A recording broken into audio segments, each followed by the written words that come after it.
बिस्मिल्लाहिर्रहमानिर्रहीम। शुरू अल्लाह के नाम से जो बड़ा मेहरबान नहायत रहम करने वाला है। और मैं हूँ आपकी मेज़बान सभी अर्श और आप देख रहे हैं गुड मॉर्निंग विद सभी, स्पेशल प्रोग्राम जो फ्राइडे को हम हर जुम्मे को करते हैं और उसमें हम मजहबी मामलात पर भी मौजू पे बात करते हैं। नात रसूल मकबूल सल्लल्लाहु अलैहि वसल्लम भी होती है। और जैसे अभी माशाल्लाह कारी मोहम्मद शुएब नक्शबंदी ने तिलावत कलाम पाक पढ़ी और हमारी कोशिश होती है कि हम मजहबी अमूर को भी साथ साथ जो है उसकी नॉलेज लें। बहुत सारे मामलात हमें नहीं मालूम होते। जैसे मैं ये कहूँगी कि हमें अपनी नमाज़ों को भी सही करना चाहिए।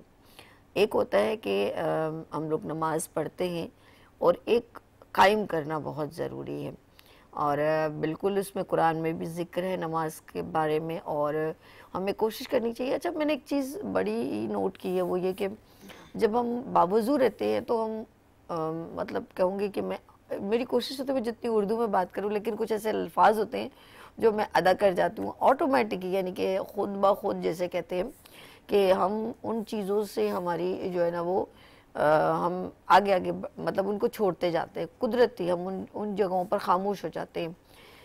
कभी कभी बहुत ज़्यादा बदकलामी हो जाती है, गीबत हो जाती है, गुनाह हो जाता है, तो फ़ौरन जो लोग बावजू रहते हैं तो वो इन चीज़ों से उनका जो है वो कुदरती तौर पे दिल में एक आता नहीं यार ऐसा नहीं, ऐसा कर नहीं होना चाहिए, ऐसा नहीं होना चाहिए। ये याद रखिएगा, ये ईमान की पुख्तगी की निशानी है। जब हम नमाज़ पढ़ते हैं तो हमारे ध्यान बहुत जगहों चला जाता है। अभी दूध उबालना है, ये करना है, खाना बनाना है, तो फिर एकदम हम झटकते हैं, नहीं हम नमाज़ पढ़ रहे हैं। तो ये आपका ईमान ताज़ा है।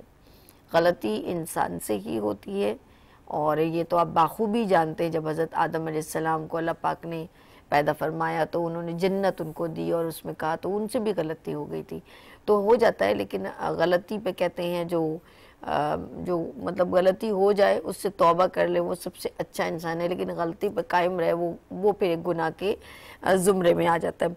आज हम बात करेंगे क्योंकि हमारे मैंने कहा ना हर जुम्मे को हम इंशाअल्लाह ताला कोशिश करेंगे कि हम इस्लामी मामलात को भी साथ साथ लेके उसकी अवेयरनेस भी करें। और बहुत सारे ऐसे बड़े बड़े बीच में त्यौहार भी आते हैं और ये जैसे हम कहते हैं कि जैसे मौला अली की विलादत तो हम कहते हैं जश्न है, तो बड़े बड़े हमारे जो है सहाबा कराम हैं, पैगम्बरान दीन है, उनका जिक्र भी साथ साथ चलता रहेगा। और आज हमारे इधर सहाबा कराम की बात करूं और नबी से मोहब्बत करने वाले बहुत सारे चाहने वाले जब उनके दौर में थे, उनके सहाबी थे, उनके मैं ये कहूँगी कि बहुत चाहने वाले, उनसे मोहब्बत करने वाले और उनको सिखाने वाले। और ये कहते हैं सरकार की मोहब्बत कुछ लोग करते हैं और सरकार भी उनसे बड़ी मोहब्बत करते हैं। उनमें एक नाम है और वो है अमीर हमज़ा रज़ी अल्लाह ताला अन्हु। आज उनका यौम शहादत है। आज हम उनके बारे में ज़िक्र करेंगे कि उनको नबी से कितनी मोहब्बत थी और नबी को उनसे कितनी मोहब्बत थी। अल्लाहुम्मा सल्ली अला सय्यिदना मौलाना मुहम्मद व अला आलि मुहम्मद। और बात करूँगी ग़ज़वा उहद और बहुत सारी जंगें उन्होंने लड़ी और उनके साथ अभी थोड़ी देर पहले मैं ज़िक्र भी कर रही थी और उन्होंने किस तरह जो है नबी का साथ दिया, उनसे मोहब्बत का ये एक खूबसूरत उनका अंदाज़ था कि वो हमेशा उनके साथ खड़े रहते थे। मैं ये कहूँगी उन्होंने सिखाया भी। और क्योंकि जंग की बात जब की जाए तो उसका भी कुछ रूल्स होते हैं जंग के भी, कि नबी सल्लल्लाहु अलैहि वसल्लम तो वैसे ही आपको पता है कि वो सब पर रहमतुल आलमीन है, तो वो कभी पहल नहीं करते थे। तो ये सारी बातें आज हम करेंगे कि अमीर हमज़ा रज़ी अल्लाह ताला अन्हु ने उन्होंने क्या किरदार निभाया उस दौर में और नबी सल्लल्लाहु अलैहि वसल्लम का उन्होंने साथ कैसा दिया, तो हमारे साथ मौजूद गुफ्तगू हमेशा की तरह मेरे साथ, और रमज़ान ट्रांसमिशन में भी आप उनसे जो है देखते रहते हैं, उनके साथ मेरे प्रोग्राम में उनको देखा। गुलाम गौस मदनी साहब यहाँ पर मौजूद हैं। अस्सलाम वालेकुम। वालेकुम अस्सलाम। आज मैं जिक्र करूँगी अमीर हमज़ा रज़ी अल्लाह तआला अन्हु का यौम शहादत। जी बिस्मिल्लाह कीजिए। अल्हम्दुलिल्लाहि रब्बिल आलमीन वस्सलातु वस्सलामु अला सय्यिदिल अंबियाइ वल मुरसलीन अम्मा बाद फ़अऊज़ु बिल्लाहि मिनश शैतानिर रजीम बिस्मिल्लाहिर रहमानिर रहीम। नबी पाक साहिब-ए-लाक़ सल्लल्लाहु ताला अलैहि वसल्लम के जानिसार सहाबी, नबी पाक अलैहिस्सलातु वस्सलाम से हमा वक्त मोहब्बत करने वाले, उल्फत करने वाले सहाबी, नबी पाक अलैहिस्सलातु वस्सलाम के रिज़ाई भाई भी हैं और आपके चचा भी हैं। नाम है हज़रत अमीर हमज़ा रदी अल्लाह ताला अन्हु। 15 शव्वालुल मुकर्रम को हज़रत अमीर हमज़ा रदी अल्लाह ताला अन्हु को ग़ज़वा-ए उहुद में बड़ी बेदर्दी के साथ शहीद किया गया। नबी पाक अलैहिस्सलातु वस्सलाम को इनसे यानी अपने इन चचा से बहुत ज़्यादा मोहब्बत थी। हज़रत अमीर हमज़ा रदी अल्लाह ताला अन्हु सरकार अलैहिस्सलातु वस्सलाम से एक रिवायत के मुताबिक 2 साल बड़े हैं और एक रिवायत के मुताबिक 4 साल बड़े हैं। नबी पाक अलैहिस्सलातु वस्सलाम ने अबू लहब की जो आज़ाद करदा लौंडी थी, जो बाद में इस्लाम जिन्होंने कबूल किया, हज़रत सुवैबा रदी अल्लाह ताला अन्हा, सरकार अलैहिस्सलातु वस्सलाम ने हज़रत सुवैबा का दूध नोश फरमाया। इसी तरह हज़रत अमीर हमज़ा ने भी सुवैबा का दूध नोश फरमाया। इस एतबार से नबी पाक अलैहिस्सलातु वस्सलाम के हज़रत अमीर हमज़ा जो हैं वो रिज़ाई भाई भी हैं। अच्छा। और नबी पाक अलैहिस्सलातु वस्सलाम के ये चचा हैं, सके चचा नबी पाक अलैहिस्सलातु वस्सलाम के। और सरकार अलैहिस्सलातु वस्सलाम ने इरशाद फरमाया कि मुझे अपने तमाम चचाओं में सबसे ज़्यादा महबूब जो हैं वो हज़रत अमीर हमज़ा रदी अल्लाह ताला अन्हु। हज़रत अमीर हमज़ा रदी अल्लाह ताला अन्हु गा बगाह हर एक मौके पर, चाहे वो जलवत का मकाम हो, चाहे वो खलवत हो, चाहे वो सफ़र हो, चाहे वो हज़र हो, नबी पाक अलैहिस्सलातु वस्सलाम के साथ साथ हज़रत अमीर हमज़ा रदी अल्लाह ताला अन्हु हैं। गोया यूँ कह लीजिए कि जिस तरह एक साया इंसान के साथ होता है, इसी तरह हज़रत अमीर हमज़ा रदी अल्लाह ताला अन्हु भी सरकार अलैहिस्सलातु वस्सलाम की हिफाजत के लिए हमा वक्त नबी पाक अलैहिस्सलातु वस्सलाम के साथ साथ होते थे।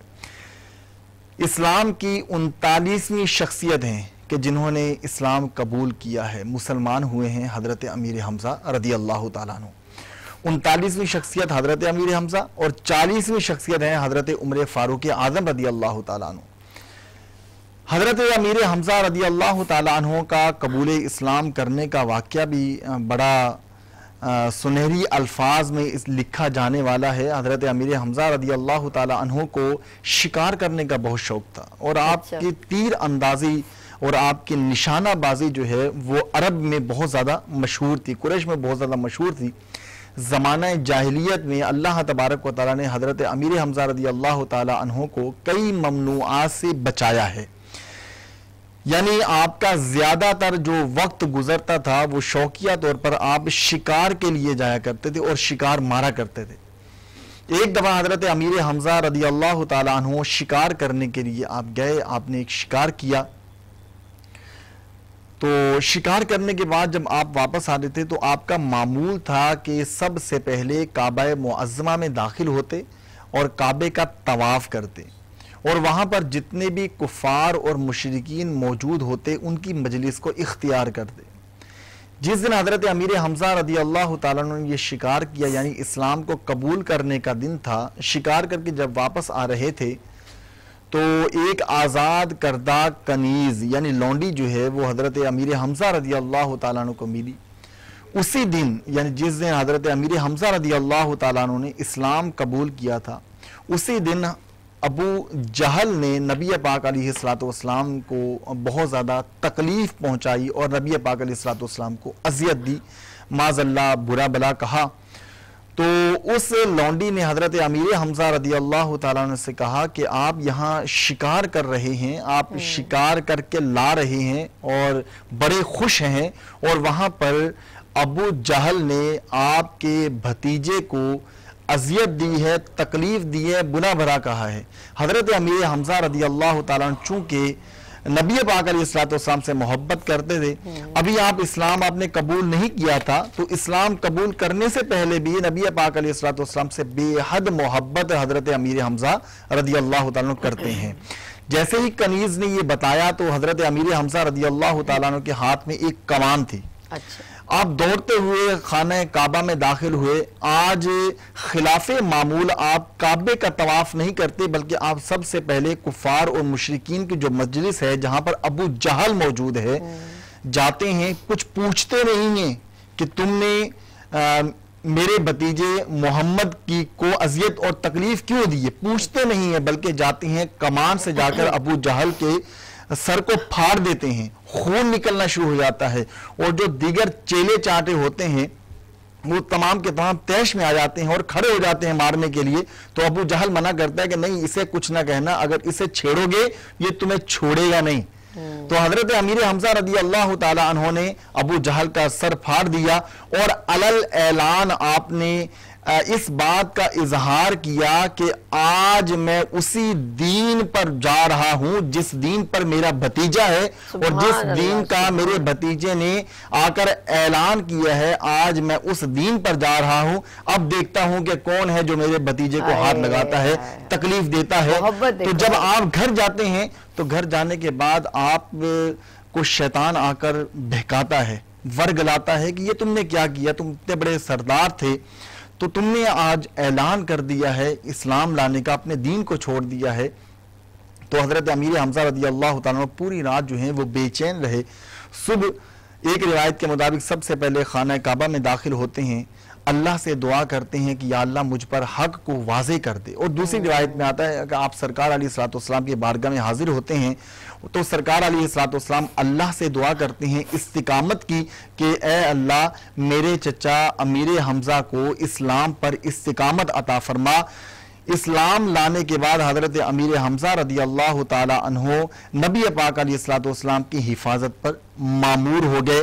गोया कि यूं कहना चाहिए कि मुहाफिज़े ख़त्म नबूवत हैं सबसे पहले हजरत अमीर हमजा रदी अल्लाह तआला अन्हु, कि जिन्होंने नबी पाक अलैहिस्सलाम की ख़त्म नबूवत की हिफाजत की है। क्योंकि नबी पाक अलैहिस्सलाम को वो अजियत पहुंचाई अबू जहल ने, लेकिन हजरत अमीर हमजा रदी अल्लाह तआला अन्हु ने इस चीज को भी नहीं देखा कि अबू जहल मेरा भाई है, बल्कि ये कहा कि मोहम्मद सल्लल्लाहु अलैहि वसल्लम से मुझे कितनी मोहब्बत है। तो इस मोहब्बत का इजहार किया कि अबू जहल को पूछा भी नहीं कि तुमने अजियत क्यों दी, तकलीफ क्यों दी, बल्कि जाकर उसका सर फाड़ दिया। यह मोहब्बत का इजहार था हजरत अमीर हमजा रदी अल्लाह तआला अन्हु का। जब दारे अरकम के अंदर नबी पाक अलैहिस्सलाम मौजूद हैं तो बाहर पहरा देने के लिए जो मामूर किए जाते हैं उनका नाम हजरत अमीर हमजा रदी अल्लाह तआला अन्हु है। जिस दिन हजरत फारूक आजम रदी अल्लाह तआला अन्हु शमशीर लेकर माज़अल्लाह नबी पाक अलैहिस्सलाम को कत्ल करने के इरादे से आ रहे हैं तो लोगों ने देखकर कहा कि फारूक उमर जो है वो इस जानिब आ रहा है। तो हजरत अमीर हमजा रदी अल्लाह तआला अन्हु ने इरशाद फरमाया कि अगर वो भलाई के इरादे से आ रहा है, अगर अच्छे इरादे से आ रहा है तो हम उसे वेलकम करेंगे, लेकिन अगर वो किसी बुरे इरादे से आ रहा है तो मेरी तलवार उसको छोड़ेगी नहीं, यानी आज मैं उसका काम तमाम कर दूंगा। लेकिन हजरत उमर फारूक आजम रदी अल्लाह तआला अन्हु जब सरकार की बारगाह में हाजिर होते हैं, कलमा पढ़कर दामने इस्लाम में दाखिल हो जाते हैं और सरकार से अर्ज करते हैं या रसूलुल्लाह सल्लल्लाहु अलैहि वसल्लम क्या हम हक पर नहीं हैं? आज जो छुप छुप कर हम अल्लाह की इबादत कर रहे हैं तो हम अगर ऐलानिया इबादत करें। तो नबी पाक अलैहिस्सलाम ने मुसलमानों की दो सफ़े तैयार की। एक सफ़ के जो निगरान थे, जो अलम दिया गया था इस्लाम का, वो हजरत अमीर हमजा रदी अल्लाह तआला अन्हु के हाथ में था, और दूसरा जो अलम था, दूसरा जो इस्लाम का झंडा था, वो हजरत फारूक आजम रदी अल्लाह तआला अन्हु के हाथ में था। जब कुफार ने इस्लाम की इन दोनों फौजों को देखा, दोनों जमातों को देखा कि जिनके एक सिपा सालार हजरत अमीर हमजा हैं और दूसरे के फारूक आजम हैं, तो कुफार और मुशरिकीन कहने लगे कि आज हम तबाहो बर्बाद हो गए हैं, यानी आज हमारा काम तमाम हो गया है, क्योंकि उमर भी इस्लाम कबूल कर चुका है और हजरत अमीर हमजा ने भी इस्लाम कबूल कर लिया। सुभान अल्लाह। अमीर हमजा रज़ियल्लाहु तआला अन्हा का हम जिक्र करें, साथ साथ नाते रसूल मकबूल सल्लल्लाहु अलैहि वसल्लम भी सुनेंगे। तो हमारे सत्कारी शोएब साहब मौजूद हैं, तो नाते रसूल मकबूल सल्लल्लाहु अलैहि वसल्लम सुनते हैं।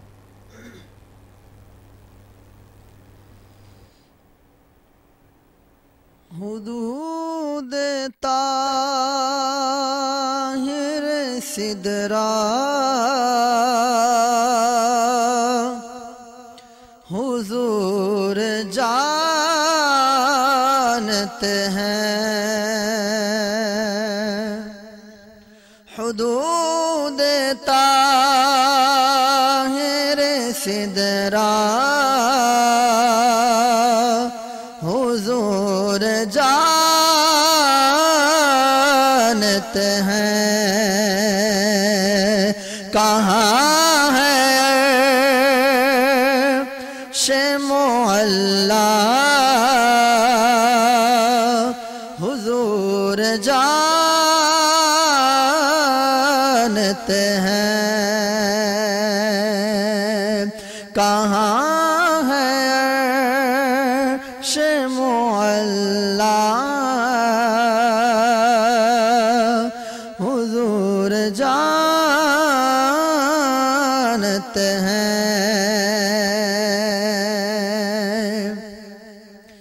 हर एक हर्फ तमन्ना हुजूर जानते हैं। हर एक हर्फ तमन्ना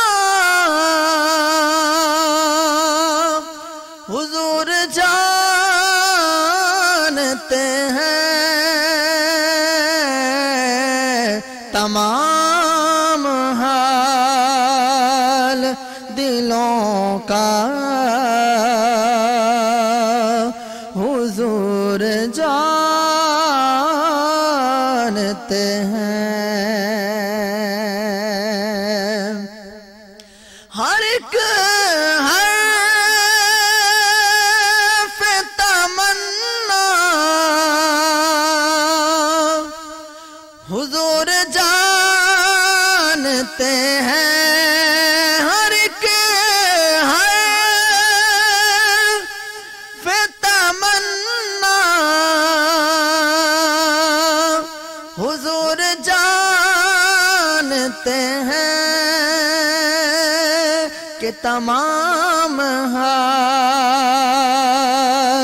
दिलों का हुजूर जानते हैं। हुदूद ताहिर सिदरा हुजूर जानते हैं।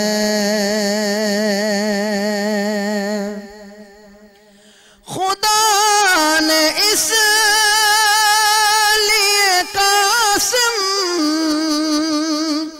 इन्हें बनाया है। खुदा ने इस लिए कासिम उन्हें बनाया है कि बांटने का करीना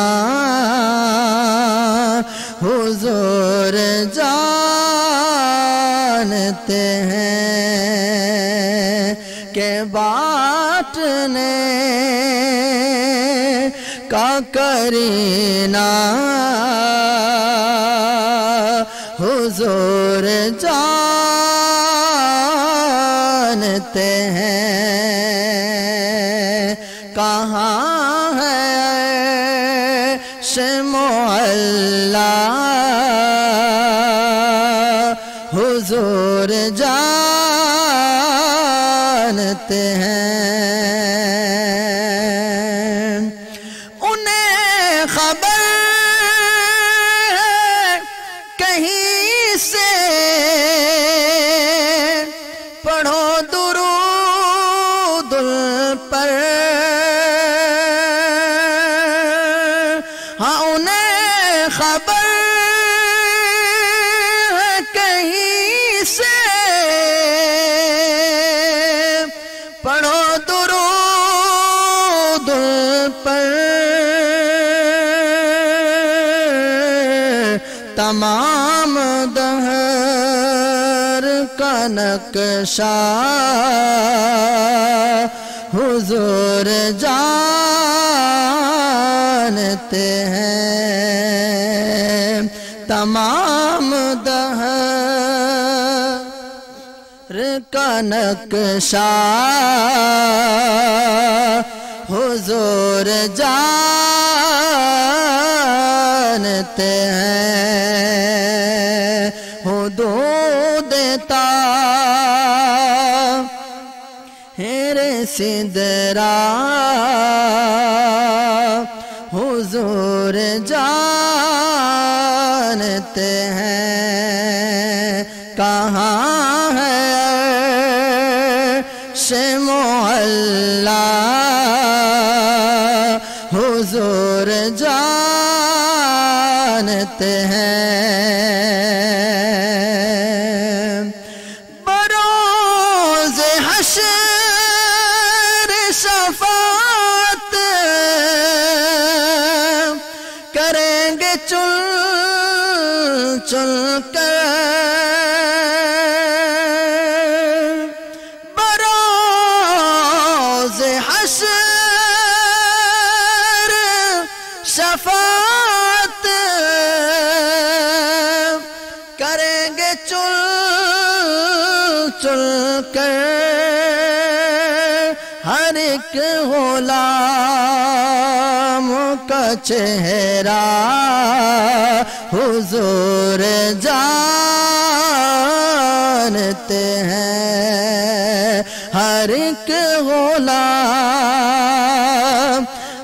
का चेहरा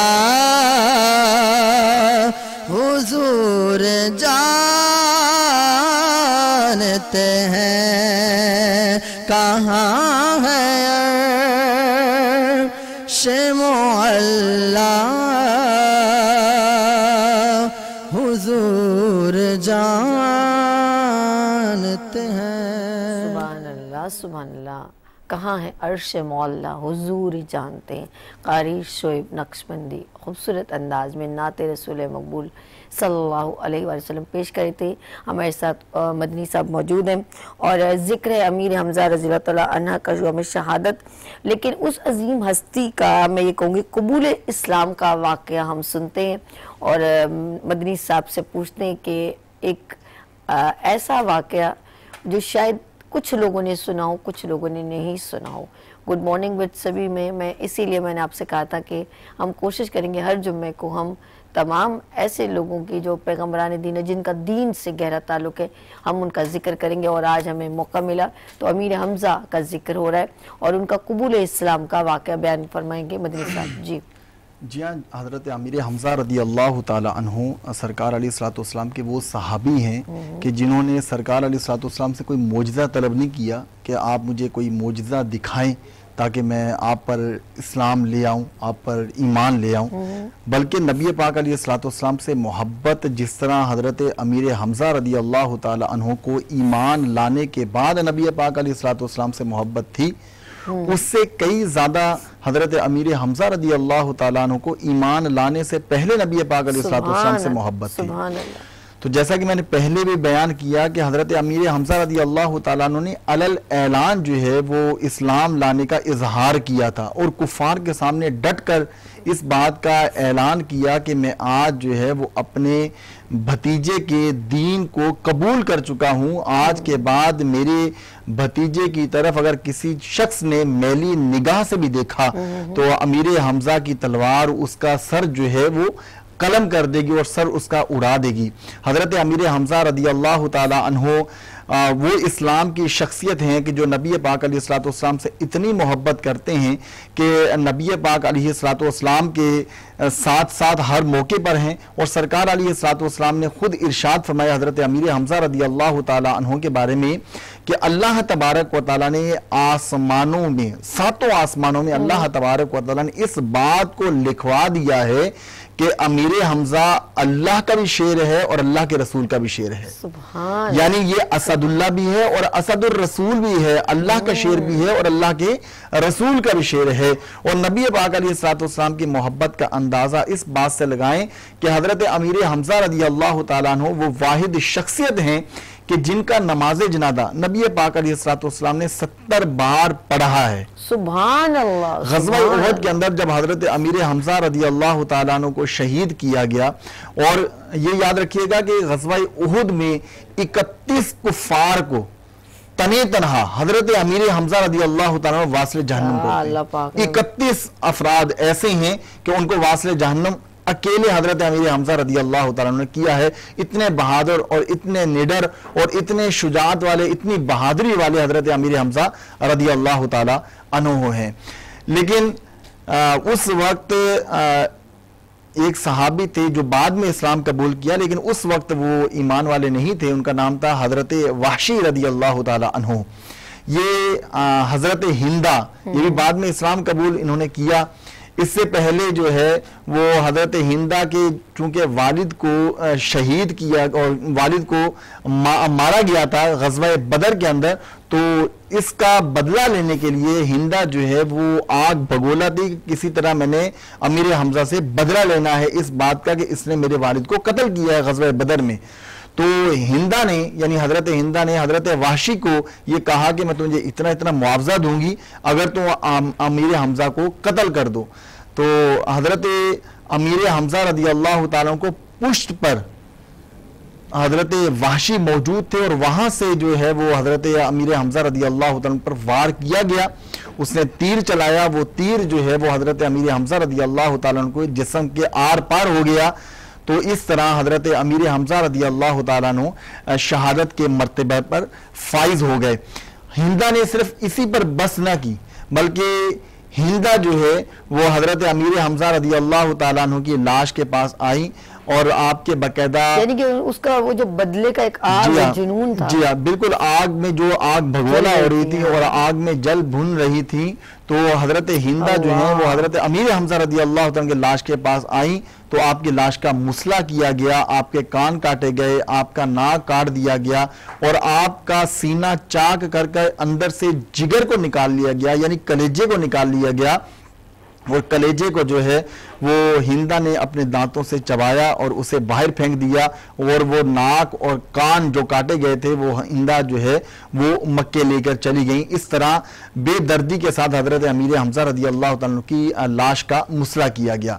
जब नबी पाक अलैहिस्सलाम ने हजरत अमीर हमजा रज़ी अल्लाह ताला अन्हु की लाश को तलाश करने का हुक्म दिया, तो हजरत मौलाए कायनात हजरत अली उल मुर्तज़ा शेर खुदा करमल्लाहु तआला वजहुल करीम ग़ज़वा उहद के मैदान में हजरत अमीर हमजा रज़ी अल्लाह ताला की लाश को तलाश करते करते जब उस मकाम पर पहुंचे कि जहां पर आपका लाशा मौजूद था, तो हजरत मौला अली ने जब हजरत अमीर हमजा के लाशे को देखा तो आप फूट फूट कर रोने लगे।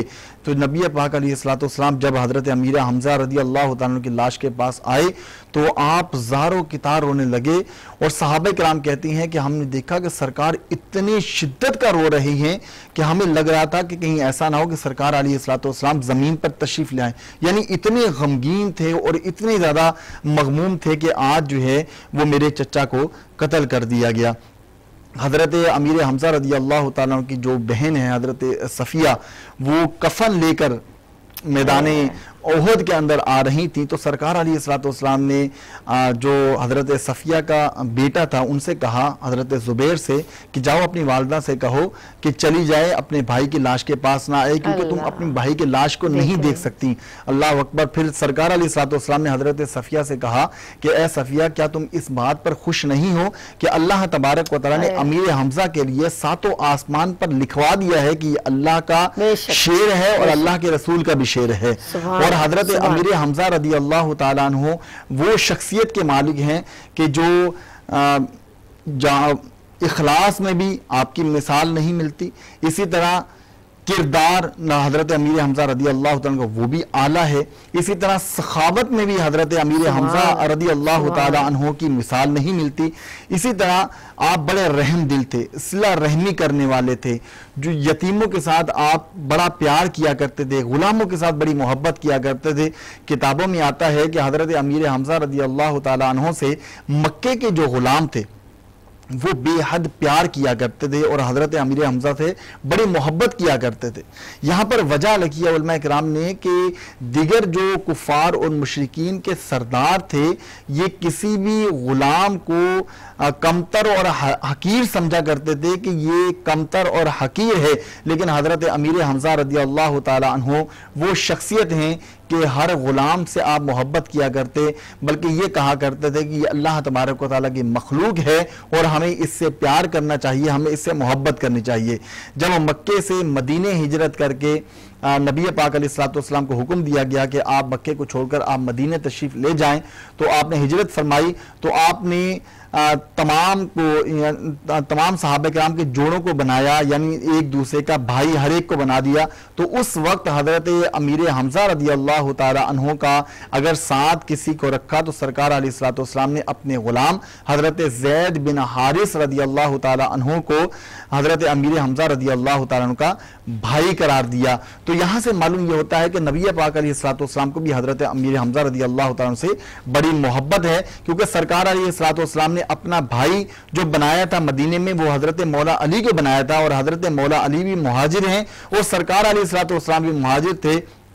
देखा जाए तो वहां पर जो मुआखात थी वो इस तरह थी कि एक मुहाजिर साहबी और एक अंसार साहबी, उनको आपस में भाई भाई करार दिया गया। लेकिन यहाँ सरकार अलैहिस्सलाम मोहब्बत का इजहार इस तरह फरमाते हैं कि जिस तरह आपने हजरत अली को अपना भाई मदीने में बनाया था, इसी तरह मुहाजिर सहाबा इकराम में हजरत अमीर हमजा को और हजरत जैद बिन हारिसा को आपस में भाई बना दिया। और हजरत अमीर हमजा रज़ियल्लाहु ताला अन्हु ये अमीर तैयबा भी हैं, ये गवर्नर तैयबा भी हैं, और सरकार अलैहिस्सलाम गा बागाह मौके पर हजरत अमीर हमजा रज़ियल्लाहु ताला अन्हु और शोहदाए उहुद के कब्रिस्तान जाया करते। और नबी पाक अलैहिस्सलाम ने यह हुक्म दिया है कि तुम शोहदाए उहुद के मज़ारात की ज़ियारत करने के लिए आओ। हजरत बीवी फातिमा तो ज़हरा रज़ियल्लाहु ताला अन्हा, हजरत अमीर हमजा रज़ियल्लाहु ताला अन्हु और शोहदाए उहुद के कब्रिस्तान में हर बुध को या जब जब भी मौका मिलता हजरत फातिमा तो ज़हरा रज़ियल्लाहु ताला अन्हा वहां जाती और बाकायदा जाकर आप वहां पर सफाई सुथराई का एहतिमाम किया करती। तो इससे ये मालूम हुआ, और ये सरकार अलैहिस्सलाम का फरमान है कि जो ग़ज़वा उहुद में शोहदाए उहुद के कब्रिस्तान में आता है और आकर शोहदाए उहुद को सलाम करता है, तो ये शोहदाए उहुद जो हैं वो सलाम करने वाले का जवाब भी देते हैं। और जो साहिब कश्फ होता है, यानी जिसको अल्लाह तबारक व तआला ने ये मलका अता फरमाया होता है कि वो सुन सकते हैं, वो सुनते भी हैं कि जब वो शोहदाए उहुद के मज़ारात पर जाते हैं और वहां पर सलाम अर्ज करते हैं, तो वो बाकायदा तौर पर शोहदाए उहुद जो हैं वो सलाम का जवाब भी देते हैं। इसलिए हमें ये चाहिए, और नबी पाक अलैहिस्सलाम का ये फरमान भी है कि मदीने में जो शख्स आए उसे चाहिए कि वो सबसे पहले मेरे चचा के मज़ार पर जाए, वहां पर हाजिरी देकर फिर मेरे पास आए। और मदीने के जो टिकट मिलता है, मदीने के जो हाजिरी की इजाज़त मिलती है, यकीन जाने उलमा किराम फरमाते हैं कि वो हज़रत अमीर हमज़ा रज़ियल्लाहु ताला अन्हु के दरबार से मिलती है। अगर कोई शख्स ये चाहता है कि अपनी मुश्किलात को आसान करे, अपनी मुश्किलात ख़त्म करवाए, तो वो हज़रत अमीर हमज़ा रज़ियल्लाहु ताला का वास्ता देकर, हज़रत अमीर हमज़ा रज़ियल्लाहु ताला का वसीला देकर अल्लाह से दुआ करे तो अल्लाह तबारक व तआला उसकी मुश्किलात को भी दूर फरमा देगा और परेशानियों को भी हल फरमा देगा। यहाँ पर उलमा किराम ने एक बड़ी नफीस बात बयान फरमाई कि अगर कोई शख्स बेऔलादी में मुब्तला हो, उसकी औलाद ना हो रही हो, वो ये नियत कर ले कि अगर अल्लाह मुझे औलाद अता फरमाएगा तो मैं उसका नाम हमजा रखूंगा। तो उलमा किराम इरशाद फरमाते हैं कि अल्लाह तबारक व तआला उसे औलाद नरीना अता फरमा देता है। सुभान अल्लाह, सुभान। तो हजरत अमीर हमजा रज़ियल्लाहु ताला सरकार को बड़ी मोहब्बत थी। जब कभी भी किसी के यहाँ बच्चा पैदा होता तो वो सरकार की बारगाह में आते कि या रसूलल्लाह इसका बच्चे का नाम क्या रखें, तो सरकार फरमाते हैं कि मुझे जो सबसे ज्यादा महबूब नाम है वो हमजा है, तुम अपने बच्चे का नाम हमजा रखो।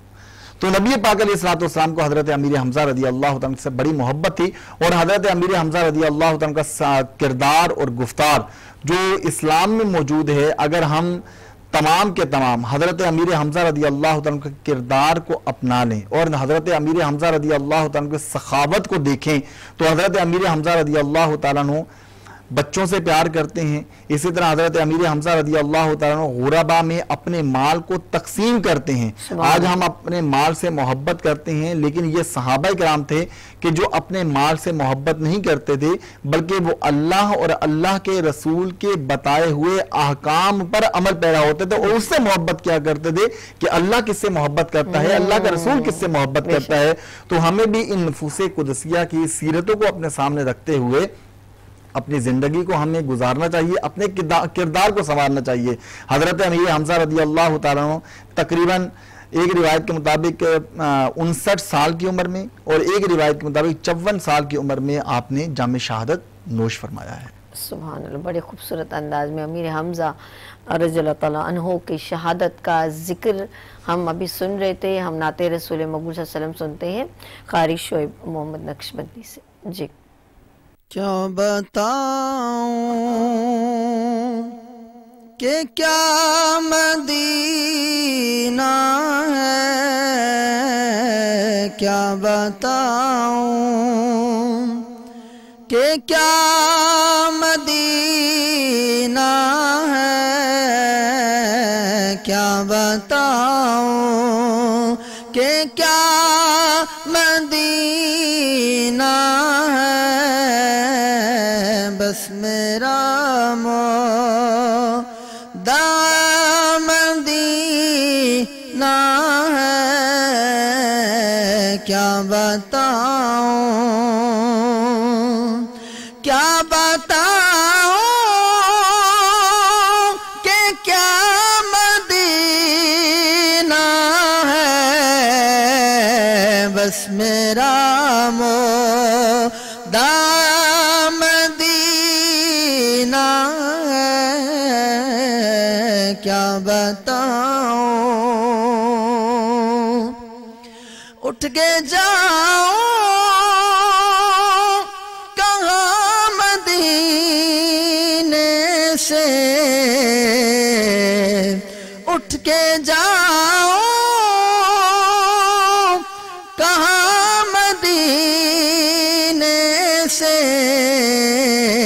क्या कोई दो सरा मदीना है,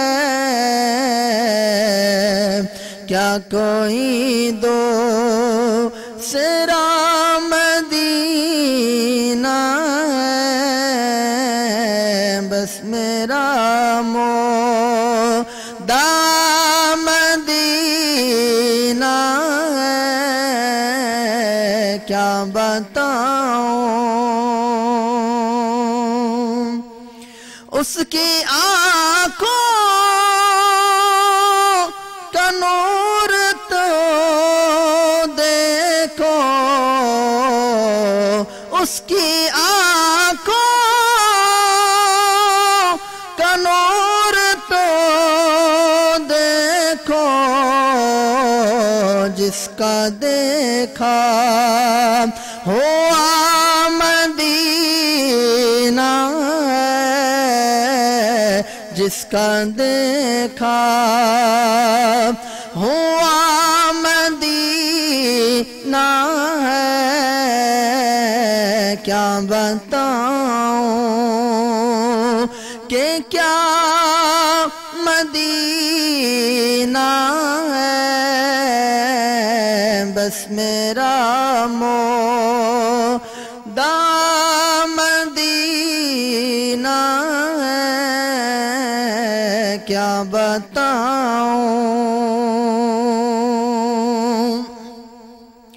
दिल में अब कोई आरज़ू ही नहीं, दिल में कोई भी आरज़ू ही नहीं। या मोहम्मद है या मदीना है, या मोहम्मद है या मदीना है, क्या बताऊं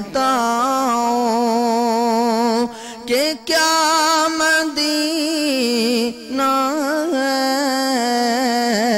बस मेरा मौदा मदीना है। सुभान अल्लाह, सुभान अल्लाह।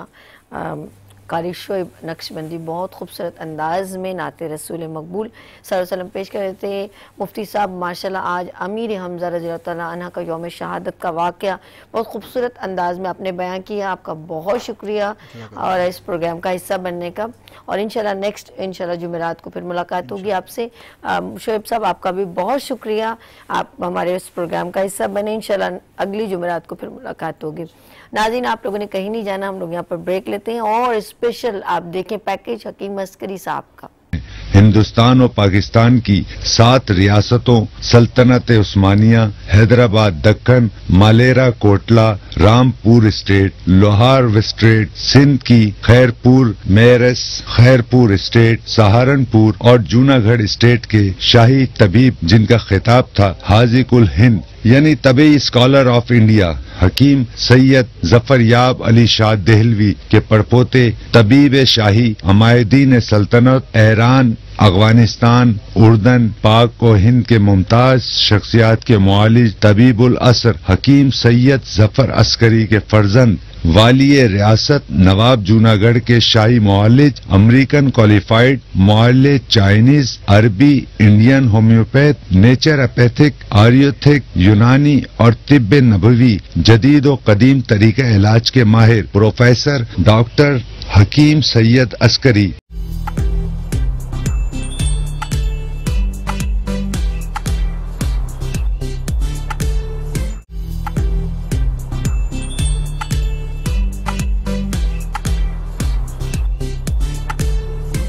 Welcome again, good morning with सभी, आपके खिदमत में एक बार फिर। और ये है सबीज किचन और मज़े मज़े के यहाँ पे खाने बनते हैं। और हमारे साथ हैं शेफ कौन, साइमा अरशद। अस्सलाम वालेकुम। कैसे हो शहजादी? मैं ठीक हूँ। मुझे लगता है सुबह सुबह उठी सही नहीं है ना यार, एक ही हो गया तानू है। अच्छा जी, बहुत प्यारी सी मेरी बहन है और चटपट खाने बनाती हैं। अच्छा, ऑनलाइन किस नाम से? मनोसलवा भाई। मनोसलवा। अब मुझे भूलूंगी ना तो मुझे डांटी डांटी करना आपने। मनोसलवा बाय साइमा। और आप इसके वहां पर जाएं, फेसबुक पे जाएं, मजे मजे की रेसिपीज एंजॉय करें। और आज जो रेसिपी है वो कौन सी है? वो आज हम बना रहे हैं चिकन पोटैटो क्रॉकेट्स। ये चिकन पोटैटो क्रॉकेट्स। ओके, इसके लिए हमारे लिए क्रॉकेट बोल रहे थे, देखो गलत है ना। इंग्रेडिएंट्स आएंगे बेसिक, इसमें आलू, ठीक है, चिकन, चीज, ओके, फिर ब्लैक पेपर आएगा, चिली फ्लेक्स आएंगे, सॉल्ट आएगा, अंडा इसको फ्राई करने के लिए, ब्रेड क्रम्स, हरी मिर्चें, लेमन जूस। ओ तेरी खैर, सारी स्पीड से इसने बताया है। अच्छा एक मिनट, इसके अंदर जो है इन्होंने कहा है कि और पोटैटो यानी आलू बॉइल्ड हुए हैं यानी। जी जी बिल्कुल, ठीक है। और फिर क्या ये मैं मनाजिन आपको बताती हूँ, ठीक है, जब तक वो ढूंढ रही है कुछ पता नहीं क्या ढूंढ लिया। अच्छा, इसके अंदर आलू बॉइल्ड है वो डाल दें। बॉइल्ड हमने पोटैटो लिए, उसके बाद हमने इसमें चिकन मैंने जरा अपने नाजरीन के सामने श्रेड करना था ताकि ये मैं हैंड चॉपर भी थोड़ा दिखा सकूं। क्या बात है। इसके साथ ही मैंने इसमें ग्रीन चिलीज भी ऐड कर दी। अच्छा, ग्रीन चिलीज को बस हम जल्दी जल्दी से तोड़ के ही ऐड कर लेंगे क्योंकि ये हाथ में क्रश हो जाएंगे। नहीं लगती, शेफ्स के नहीं लगती। अच्छा, यूज्ड टू। अच्छा जी, ये हो गया मुझे। ओके, हाँ ये हो गया। उसके बाद हमने अच्छा ये मोटा मोटा करना होगा ना? नहीं, ये मोटा मोटा नहीं, ये बारीक बारीक। जी बिल्कुल, ये बारीक भी कर देते हैं जी। इसको बस जोर से हम रखेंगे हाथ इसके ऊपर। ट्राई करूं एक बार? जी जी, व्हाई नॉट। ऐसी वाह, कितनी ताकत लगती है। ये तो बिल्कुल भी नहीं लगती यार, ये तो दैट्स गुड। अच्छा, और बहुत अच्छा सा चॉप हो जाता है। लाइट नहीं है तो ये यूज कर सकते हैं। बिल्कुल, लाइट हो या ना हो, कितनी जल्दी। अच्छा, इसमें हम लोग जो ऑमलेट का प्याज सब इसमें क्विक इसमें चॉप होता है। कटर इसका काफी शार्प होता है। एहतियात जी, उसके लिए एहतियात जरूरी होती है। कितना प्यारा हुआ है, खिला हुआ है। आलू और हरी मिर्चें इसमें ऐड कर दी। और सॉरी, आलू, हरी मिर्चें और चिकन। ये हमने मुझे बताना है बाय कहाँ से करना है, ये भी बता दीजिए। आप कहीं से भी बाय कर लेंगे। इसमें ये चिकन पाउडर आएगा तकरीबन 1 टीस्पून के लगभग। ठीक है। सॉल्ट आएगा तकरीबन 1 टीस्पून के लगभग। अच्छा, फिर इसमें लेमन जूस आएगा। लेमन मैंने इसमें डाल, बीज हमने इस तरह से इसमें ठीक ये कर लिए। क्विक। और इसमें ब्लैक पेपर आएगी, ब्लैक पेपर भी ऑलमोस्ट मैं आपको पता है हाथ से सारा काम करती हूँ। इट्स ओके, मुझे अच्छा लग रहा है। थोड़ा स्पाइस करना है तो डाल दूं और क्या? नहीं, ये चिली फ्लेक्स आ जाएंगे, हरी मिर्च भी है।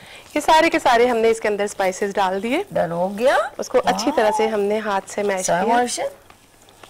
पप्पी तो बनती है यार, कितना जल्दी लिखी है इसने।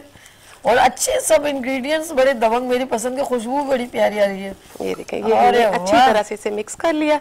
उसके बाद क्रॉकेट्स आपने देखा होगा डिफरेंट ब्रांड्स के आते हैं, काफी एक्सपेंसिव हमें पड़ते हैं। अच्छा। बच्चे बहुत शौक से खाते हैं, मेहमानों के लिए, हाई टी के लिए। इसको तो हमने भेजना था। हाँ, मैं फेंटूंगी ना, मैं किस लिए हूँ, मेरी शादी। ये ले लीजिए। लाओ मुझे तो। अच्छा, ये वाली बाउल में डाल दूं, कोई प्रॉब्लम? नहीं, इसी में डाल दें तो ज्यादा अच्छा हो जाएगा। नहीं, वो पता क्या, वो ये गिर ना जाए। जी बिल्कुल, बड़े में डाल देते हैं। जी। ये इसको बिस्मिल्लाहिर्रहमानिर्रहीम। और ये देखें क्रॉकेट्स की शेप प्रॉपर, आप बाजार से भी देखें, बड़ी ब्रांड्स के भी देखें क्रॉकेट्स।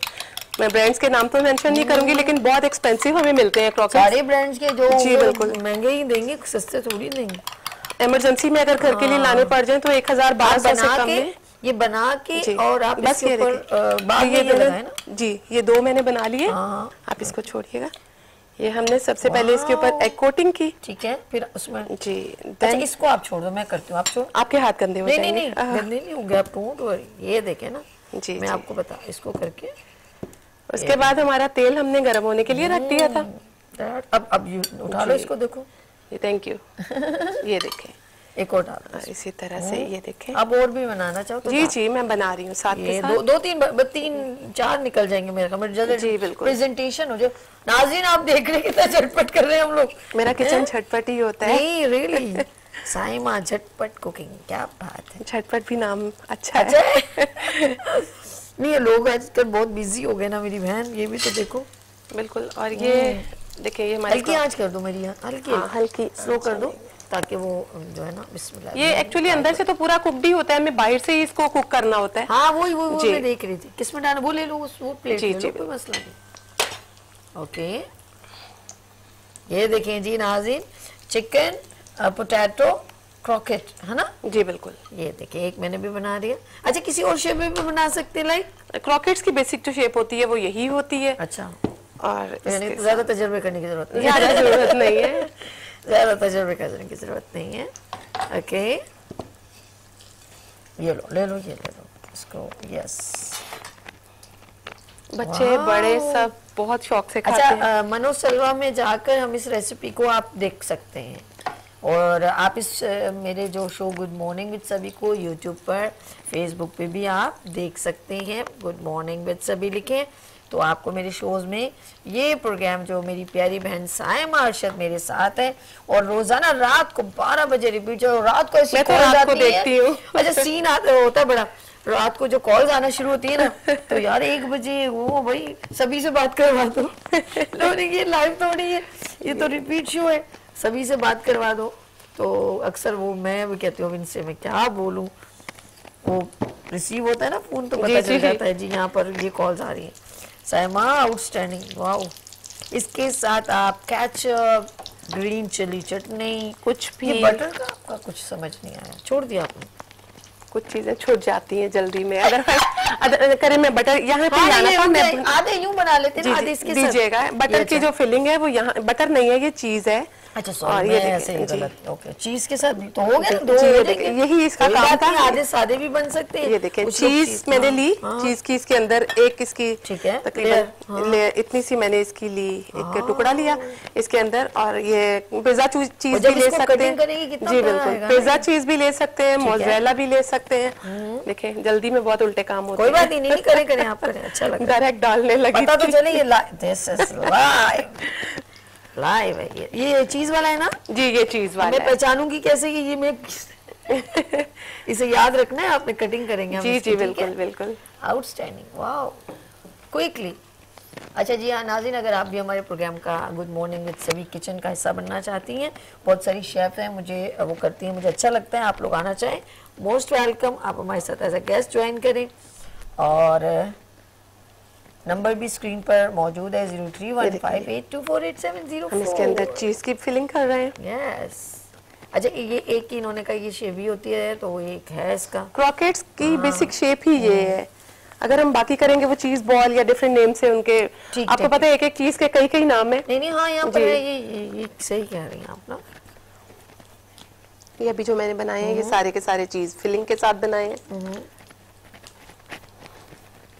अच्छा जी, और आप मुझे बताएं ऑनलाइन आपके जो है आपसे जो कोई राब्ता करना चाहे तो वो आपका मनो सलवा पे जाके राब्ता कर सकते हैं। जी बिल्कुल, मनो सलवा पे जाके राब्ता। अच्छा, आजकल ज्यादा ऑर्डर्स कौन से चल रहे हैं? बिरयानी चल रही है? नहीं, हमारा ज्यादा बेसिक जो काम है वो चटखारा हाउस लाइक है। जो मेरा काम है दही बल्ले, क्या है वैसे मनो सलवा बाय साइमा के नाम से। नहीं, तुमने चटखारा का मेरे को लोग कुछ नहीं, चटखारा यही है कि हम ज्यादा हमारा दही भल्ले का ही काम है। ये एक बहुत छोटा सा चुन्ना सा चीज वाला भी बन गया। अच्छा, आखिर में खत्म हो गया होगा ना? जी, आलू खत्म हो गया। यस, वाह जबरदस्त, मजा आ गया। मुझे तो बहुत अच्छा लगा सारा। Quick recipe with Saima Arshad, क्या बात है। ओह नहीं अच्छा है, गुड है। अभी वो निकलेगा तो ये प्लेट भर जाएगी। थोड़ा सा ऑयल लग जाता है यार। वो छोटी वाले फूलों की बास्केट छोटी वाली उठा के लाओ, मैं इसके साथ बराबर में लगाऊंगी और खूबसूरत लगेगा। ये जो है ना ये और हसीन हो जाएगी। ये भी डाल दो, इसको डाल के फ्री कर दो ना। ये अच्छा, ये दे दीजिए। हाँ, ये यूज कर लो। ये तीनों यूज कर लो जी। हमारे साथ सबसे ज्यादा जो है ना, आप मैं अक्सर आपका मुझे आप जब अक्सर आपसे गुफ्तगू होती है तो आप मुझे कहती हैं कि मुझे मेरी सास ने मुझे बड़ा, मैं नाज़ी इसलिए पता ख़वातीन को क्यों वो करती हूँ कि ये भी बड़ी काउंटेबल है कि हमसे मोहब्बत करने वाले ऑफ कोर्स हस्बैंड भी होते हैं, बाबा भी होते हैं, लेकिन जो ससुराल की जब बात होती है ना तो ज़रा डिफरेंट होती है। उसमें कोई करैक्टर निभाए तो बड़ी बात होती है, क्योंकि उनके साथ ब्लड रिलेशन हो ना हो, लेकिन एक नया रिलेशन अक्सर मेरी तो खाला थी, आपकी थी, लेकिन एक बात है ना, वो जो रिश्ते बन जाते हैं नए, वो बहुओं वाले, वो अक्सर इतने जो है ना, मैं कहती हूँ 100 में से 10% लोग कहते हैं यार मुझे बहुत मेरी सास ख्याल करती है, बड़ी बात है। तो मैं इनको क्रिएट करने वाली इनकी सास है, बड़ी प्यारी बात। उनकी खाला भी रिश्ते में लगती हैं, ऐसा ही है ना। जी बिल्कुल। उन्होंने इनको स्टडी करवाई, उन्होंने इनको बहुत छोटी थी जब शादी हुई और बेटी बना के लाई और बेटी बना के रखा और निभाया मेरे साथ जो वो मेरे घर वालों को कह के लाई थी। माशाल्लाह माशाल्लाह, बड़ी बात है। और इन्होंने भी वो कैरेक्टर निभाया मेरी बहन ने कि उनके साथ उनकी बात ओबे की, वरना कहते कॉल है हमारे साथ 5 मिनट रह गए। अच्छा जी, हमारे पास 5 सेकंड या 5 मिनट हाथ लगाना पड़ता है। लेकिन जो नए सीखने वाले हैं वो इस तरह तेल में उंगलियां ना डालें। ये बैग पे हमारे पास चीज बॉल है। अच्छा, आज हमने नाश्ता नहीं किया है। चले बस अब आपका नाश्ता रेडी है। हाँ जी, आज तो हो गया मेरा दबंग नाश्ता। तो अनवर भाई बनाएंगे दबंग किस्म की चाय और उसके साथ हम ये खाएंगे चिकन पोटैटो क्रॉकेट्स। जबरदस्त, मैं सही बोल रही थी आज।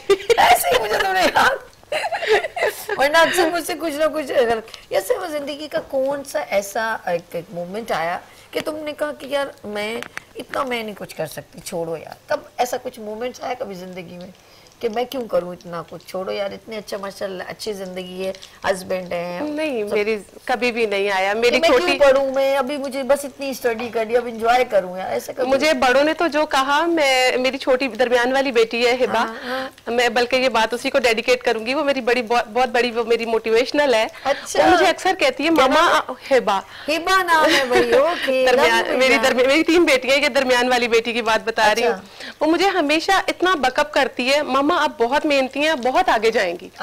उसकी ये जो बात है, ये मुझे समझे कि जिस वक्त मैं किसी वक्त थकती हूँ, इंसान हूँ डेफिनेटली, तो मैं इतनी स्ट्रॉन्ग हो जाती हूँ। मुझे लगता है कि नहीं, I am really very hard working और मेरे लिए कोई बहुत अच्छी सी जगह इंतजार कर रही है। इंशाअल्लाह इंशाअल्लाह। Thank you. ऐसी मेरी बहनें हैं माशाल्लाह।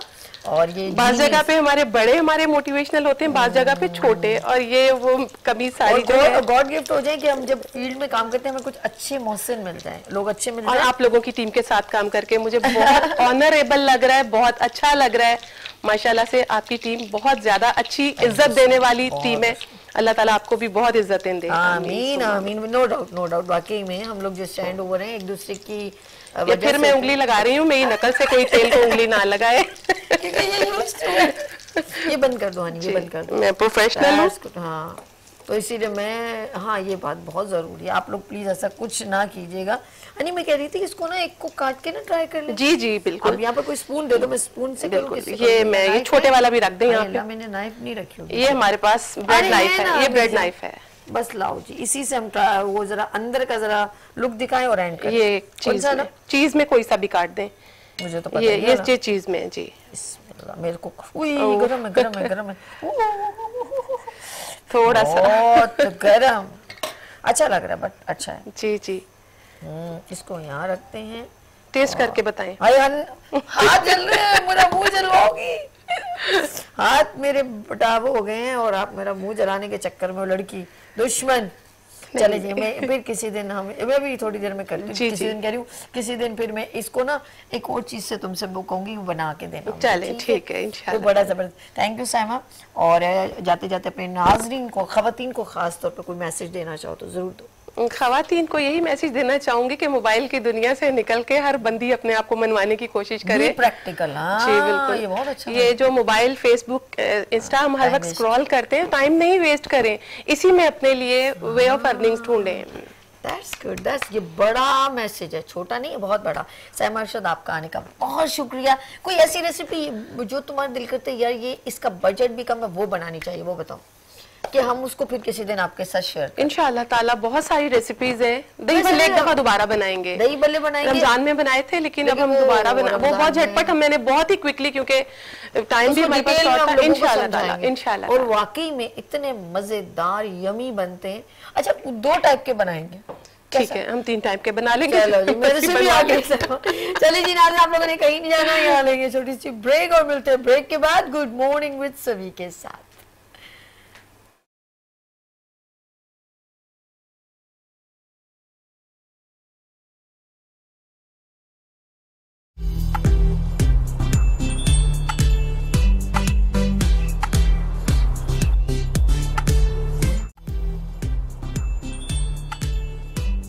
एक बार फिर खुशामदीद कहती हूँ गुड मॉर्निंग विद सभी में। मैं हूँ आपकी मेज़बान सभी अर्श और आप देख रहे हैं वीनस IGTV चैनल लाइव। और नाज़रीन मैं of course good morning with सभी में डिफरेंट सेगमेंट्स तो देखते हैं, लेकिन आपकी सेहत का भी मुझे बड़ा ख्याल है। और एवरी फ्राइडे हमारे साथ होते हैं कौन? जी हाँ, वो पर्सन जो बहुत ही नॉलेजेबल हैं और हिकमत से उनका गहरा ताल्लुक है, उनका नहीं बल्कि उनके आबाओ अजदाद का, उनकी 11 पुश्तों का, दादा परदादा, उनके दादा, उनके परदादा। और स्टडी में उन्होंने पाकिस्तान बल्कि मैं कहूँगी बैरून मुमालिक से भी उन्होंने तालीम ना सिर्फ हासिल की बल्कि वहाँ पर पढ़ाया भी। और माशाल्लाह एक्यूपंक्चर हो, हिकमत हो, होम्योपैथिक हो या एलोपैथिक, तमाम मेडिकल मैं कहूँगी फील्ड से उनका गहरा ताल्लुक है। फिर तमाम इक्विपमेंट्स जैसे कहते हैं डिवाइसेस, और जिसकी थेरेपी बहुत ज़रूरी होती है, उनके बारे में भी उनकी बड़ी ज़बरदस्त नॉलेज है। तो यहाँ पर हिकमत और तिब नबी में बाकमाल शख्सियत और ऑलराउंडर, तमाम मैं ये कहूँगी हल्का अहबाब से उनका बड़ा ताल्लुक़ है, तमाम फील्ड के लोगों से उनका गहरा ताल्लुक़ है क्योंकि उनकी नॉलेज बड़ी वसी है। तो यहाँ पर मौजूद हैं हकीम अस्करी, प्रोफेसर डॉक्टर हकीम अस्करी साहब। अस्सलाम वालेकुम। जी वालेकुम रहमतुल्लाह। कैसे प्रोफेसर साहब? अल्लाह की रहमत है। और आज हमारा, मैं नाज़रीन को बता दूं मौजूद गुफ्तगू, फिर हम बिस्मिल्लाह करते हैं। जी नाज़रीन, आज हम लोग हेपेटाइटिस पे बात करेंगे। ये बिगड़ के किस शक्ल का हो जाता है, हमारे लिए कितना नुकसानदेह है, हमारी इसकी तशख़ीस कैसे की जा सकती है, हम इसे क्योर कैसे कर सकते हैं। और हेपेटाइटिस जो है हमारा जिगर जो खून बनाता है, अगर वो डिस्टर्ब हो जाए तो वो किस कंडीशन में हो जाता है। सर सारी इस ऑर्गन के बारे में और हेपेटाइटिस की बीमारी के बारे में डिस्कस होगी। अगर आपने भी कोई सवाल करना है तो आप हमें कॉल कर सकते हैं, बाकी नंबर स्क्रीन पर मौजूद है।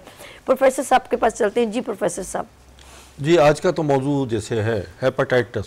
जी, हेपेटाइटिस क्या है, बिल्कुल, इसका इलाज क्या है, इसके अलामात क्या हैं और ये कितने इक़साम का हेपेटाइटिस है।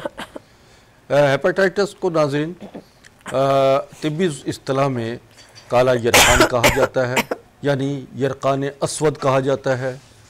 और इसमें सोजिश तहाल, तहाल भी जिगर को कहते हैं तिब्बी इस्तिलाह में, या वर्म तहाल है।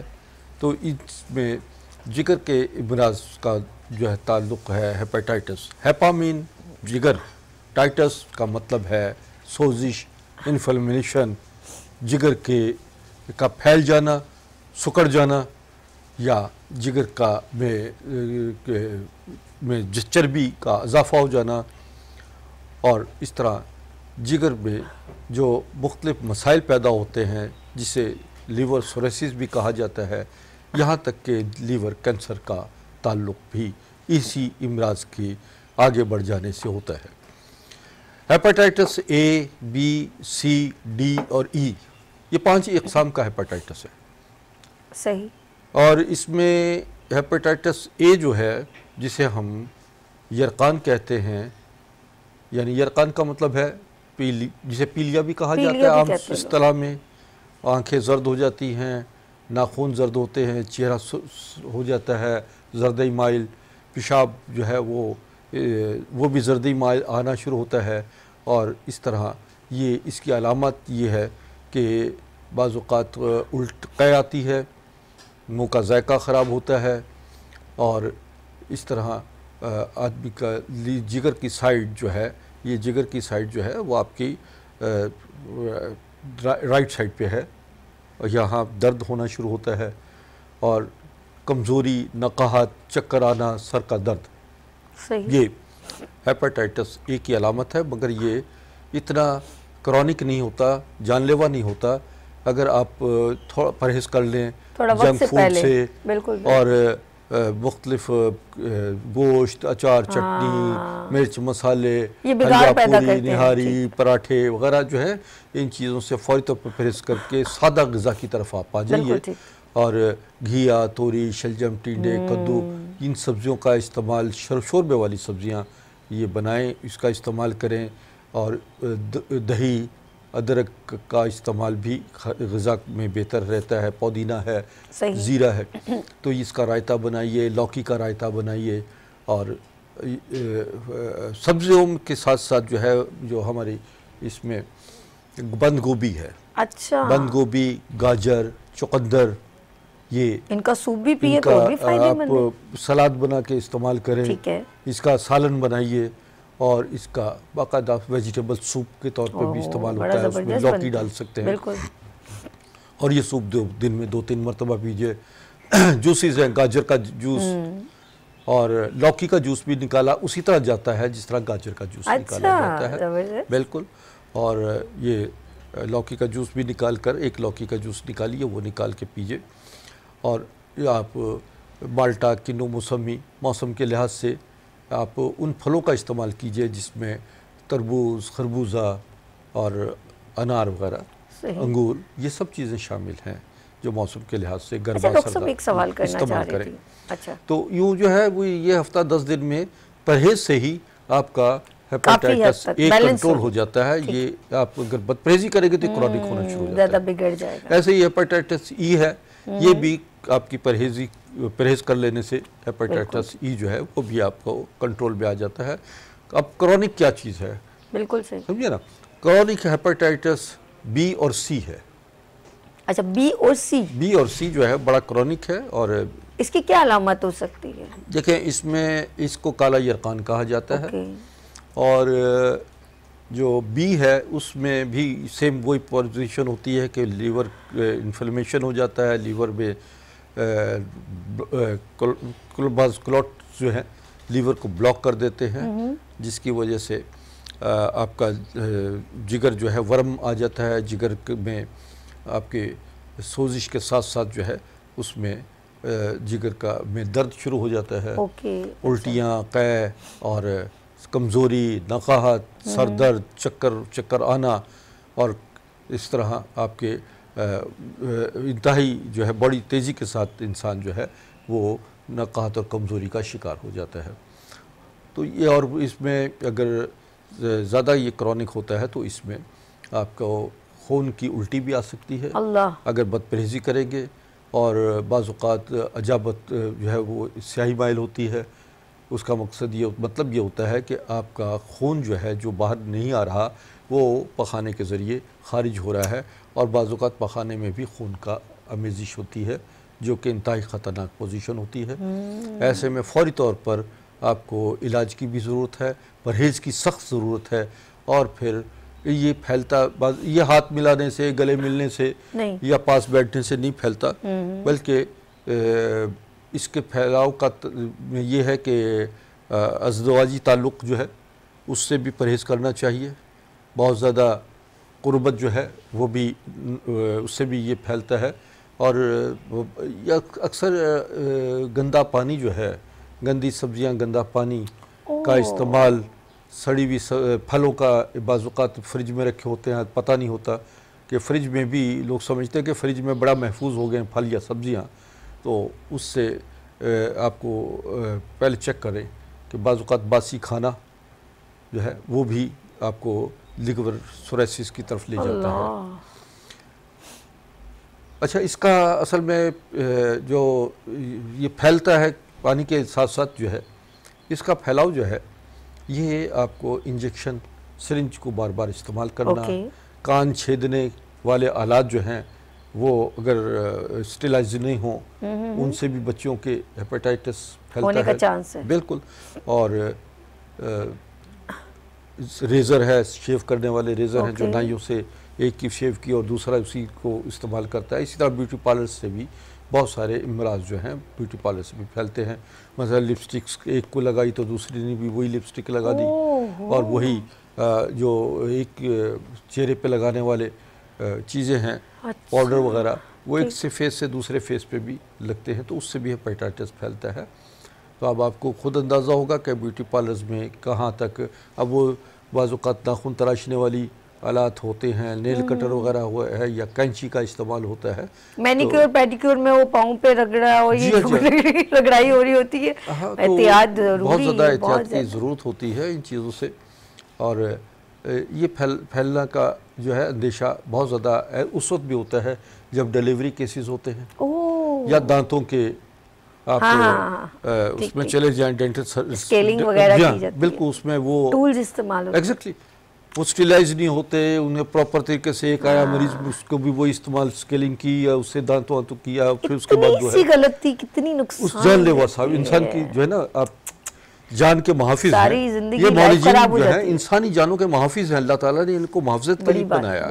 आप जितनी तालीम हासिल करते हैं उसका ताल्लुक ये होता है कि आप एक तो खुद ऐसे आलात का इस्तेमाल ना करें जो इंसानी जानों से खेलने मुतरादिफ होते हैं, उनको ज़रा सी मेहनत कीजिए, स्टेलाइज कीजिए, एक सिरिंज को बार बार ना इस्तेमाल करें। फिर जो अक्सर लोग मंशियात के आदी हैं, हेरोइन पीने वाले हैं, जो इंजेक्शन लगाते हैं, वो आपस में एक दूसरे को इंजेक्शन लगाते हैं। ऐसे ही जो बाज़-औक़ात जो है इंसुलिन वगैरह लगाने वाले लोग जो हैं वो भी एक इंजेक्शन को बार बार इस्तेमाल किया और रख दिया और फिर उसी इंजेक्शन को इस्तेमाल किया। तो ऐसा भी होता है कि वो थोड़ा से पैसे बचाने के लिए अपनी जान को आज़ार बना लेते हैं। तो ये ऐसे मामलात हैं कि जो आपको मोहतात होना चाहिए और इन चीज़ों को फिर मौलिजीन को भी मोहतात रहना चाहिए कि वो कहीं अपने फ़र्ज से कोताही बरतते हुए अल्लाह और इंसान के मुजरिम तो नहीं बन रहे। अच्छा, एक और चीज़ भी आप बताइए, जो लोग ब्लड टेस्ट करते हैं, अक्सर कैंप लगाते हैं, मैं नोट कर रही होती हूँ, वो जो स्टेप्स हैं वो तो करते थे, निडल नहीं बदल रहे होते, निडल नहीं, एक ही निडल से जो है एक ही निडल से आपको पिंच कर रहे होते हैं। मैंने उस दिन शुगर टेस्ट करते हैं वो ग्लूकोमीटर से, तो वो शुगर टेस्ट कर रहे होते हैं और कैंप में बैठे होते हैं और एक बार एक को इंजेक्ट करके इस तरीके से वो भी इमराज मुंतकिल कर रहे होते हैं एक दूसरे में। और ये इंतहाई भयानक जुर्म है और इस पर जो है वो मौलिजीन को तवज्जो देनी चाहिए। और यहाँ पर ना सिर्फ आप खिदमत खल्क के कैंप लगा रहे होते हैं, तो इसका मतलब ये होता है कि इंसानी जानों को आप बचाने की कोशिश कर रहे हैं, ना कि उनमें इमराज बांट रहे हों। हेपेटाइटिस जो है बहुत इस वक्त एक्यूट है और इस वक्त दुनिया भर में और ख़ास तौर पर हमारे मुल्क पाकिस्तान में हेपेटाइटिस लाखों अफराद में इस वक्त जानलेवा भी साबित हो रहा है, फैल भी रहा है। और इससे मुताल्लिक जो है, जो मैंने जितनी मालूमात फराहम कर रहा हूँ, नाज़रीन इस पर अगर आप तवज्जो दे दें तो आपके घर में भी बहुत सारे मसाइल जो हैं जिगर के, मैदे के और इन अमराज से बचाव के तरीक़ाकार जो है वो हम आपको आगे बताएंगे कि आप इसके लिए और कौन कौन सी एहतियाती तदाबीर करें और कौन कौन से ऐसे ग़िज़ाओं का इस्तेमाल करें जो आपके लिए काबिल अमल भी हो सकते हैं और आपको बड़ी आसानी से दस्तयाब भी हैं और यूँ आप कुछ ही अरसे में इस जानलेवा मर्ज़ से बच सकते हैं। अब यह है कि अगर आप इसको फौरी तौर पर कंट्रोल नहीं करेंगे तो यही हेपेटाइटिस जो है लीवर सिरोसिस की तरफ ले आता है और फिर ये अगर फिर भी आपको का सही इलाज ना हुआ और आपने परहेज़ ना किया और मोहतात ना रहे तो जिगर का कैंसर बन जाता है। अल्लाह। आपको पता है कि लीवर सिरोसिस या लीवर ट्रांसप्लांट की तरफ लोग आ जाते हैं, हाँ, जिसमें लाखों रुपया यानी 80-90 लाख रुपया जो है 1-1 करोड़ 1.5 करोड़ 2-2 करोड़ रुपये का खर्च लोग करके दीगर ममालिक में जाते हैं और जहाँ पर वो लीवर ट्रांसप्लांट करते हैं और वो भी कोई सक्सेसफुल नहीं उसके होते, आप यानी नताइज नहीं होते। तो यूँ आपका सरमाया और ज़िंदगी सबसे बड़ा सरमाया है, वो उससे बच्चे महरूम हो जाते हैं, घर वाले लाज़िमात है कि घर का एक फ़र्द जो इसका शिकार होता है उससे पूरा घर ही नहीं पूरा ख़ानदान मुतासिर हो जाता है। बिल्कुल सही कह रहे हैं। अब आते हैं हम आपके इससे बचाव का तरीक़ाकार क्या है। जो जो चीज़ें मैंने बताई हैं, एक तो उनसे मोहतात हो जाइए, अपने घर में अपना किचन, अपना बाथरूम, ख़ास तौर पर 2 चीज़ें आपके लिए इंतहाई सेहत के लिए ज़रूरी होती हैं, एक आपका किचन और एक आपका बाथरूम जहाँ आप नहा रहे हैं। बिल्कुल सही। आप ये देखिए कि हम सब चीज़ें धोते हैं मगर लोटा आपके किचन बाथरूम का सबसे गंदा मैला होता है जो इंतहाई हसास जगहों पर आपके टच होता है, उसका पानी भरते हैं और वो आप उसी लोटे से पानी धोते हैं कि जिसको आप नज़रअंदाज कर देते हैं। सब चीज़ें धोई लेकिन लोटा मैला कुचैला गंदा है जो कि जिसका पानी आप तहारत के लिए इस्तेमाल बिल्कुल सही कह रहे हैं। तो ये बड़ी चीज़ें हैं जो छोटी छोटी चीज़ों पर आपको तो ये न समझिए, छोटी छोटी चीज़ें हैं, इनके असरात इंतहाई भयानक। और किचन में जैसे काकरोच हो गए, इसी से आपका पाइल्स की कई प्रॉब्लम्स पैदा होते हैं लोगों को, अच्छा। फिस्टोला के प्रॉब्लम पैदा हो जाते हैं क्योंकि गंदा लोटा या गंदा वो जो है कपड़ों का इस्तेमाल जो है वो आपको बहुत ज़्यादा आपके लिए सफाई निसफ़ ईमान है।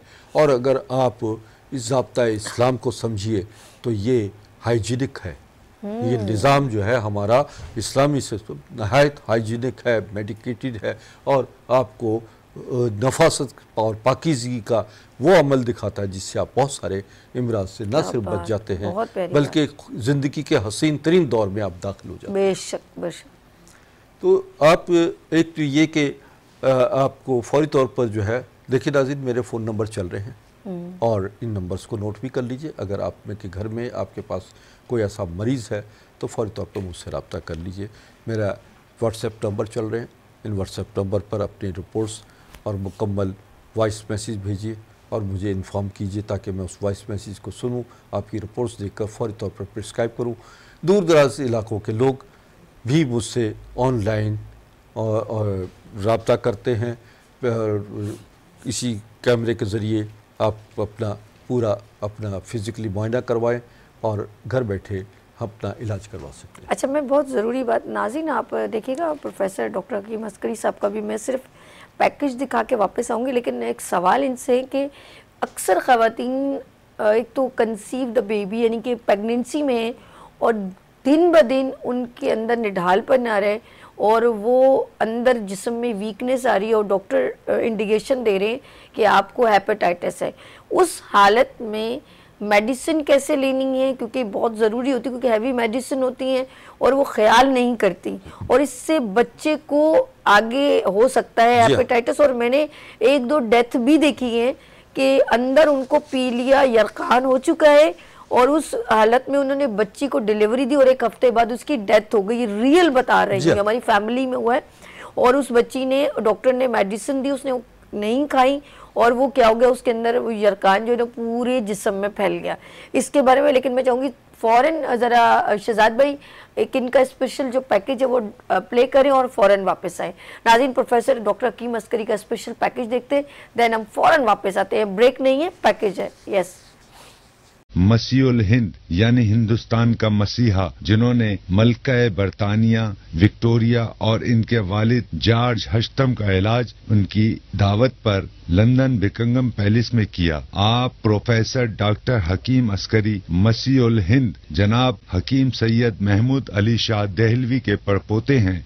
हिंदुस्तान और पाकिस्तान की 7 रियासतों सल्तनत उस्मानिया, हैदराबाद दक्कन, मालेरा कोटला, रामपुर स्टेट, लोहार स्टेट, सिंध की खैरपुर मेरस, खैरपुर स्टेट, सहारनपुर और जूनागढ़ स्टेट के शाही तबीब, जिनका खिताब था हाजी कुल हिंद यानी तबी स्कॉलर ऑफ इंडिया, हकीम सैयद जफरयाब अली शाह देहलवी के परपोते तबीब शाही अमायदीन सल्तनत, ईरान, अफगानिस्तान, उर्दन, पाक और हिंद के मुमताज शख्सियात के मुआलिज तबीबुल असर हकीम सैयद जफर अस्करी के फर्जंद वालिय रियासत नवाब जूनागढ़ के शाही मुआलिज, अमेरिकन क्वालिफाइड मुआलिज, चाइनीज, अरबी, इंडियन होम्योपैथ, नेचुरोपैथिक, आयुर्वेदिक, यूनानी और तिब्ब नबवी जदीद और कदीम तरीका इलाज के माहिर प्रोफेसर डॉक्टर हकीम सैयद अस्करी।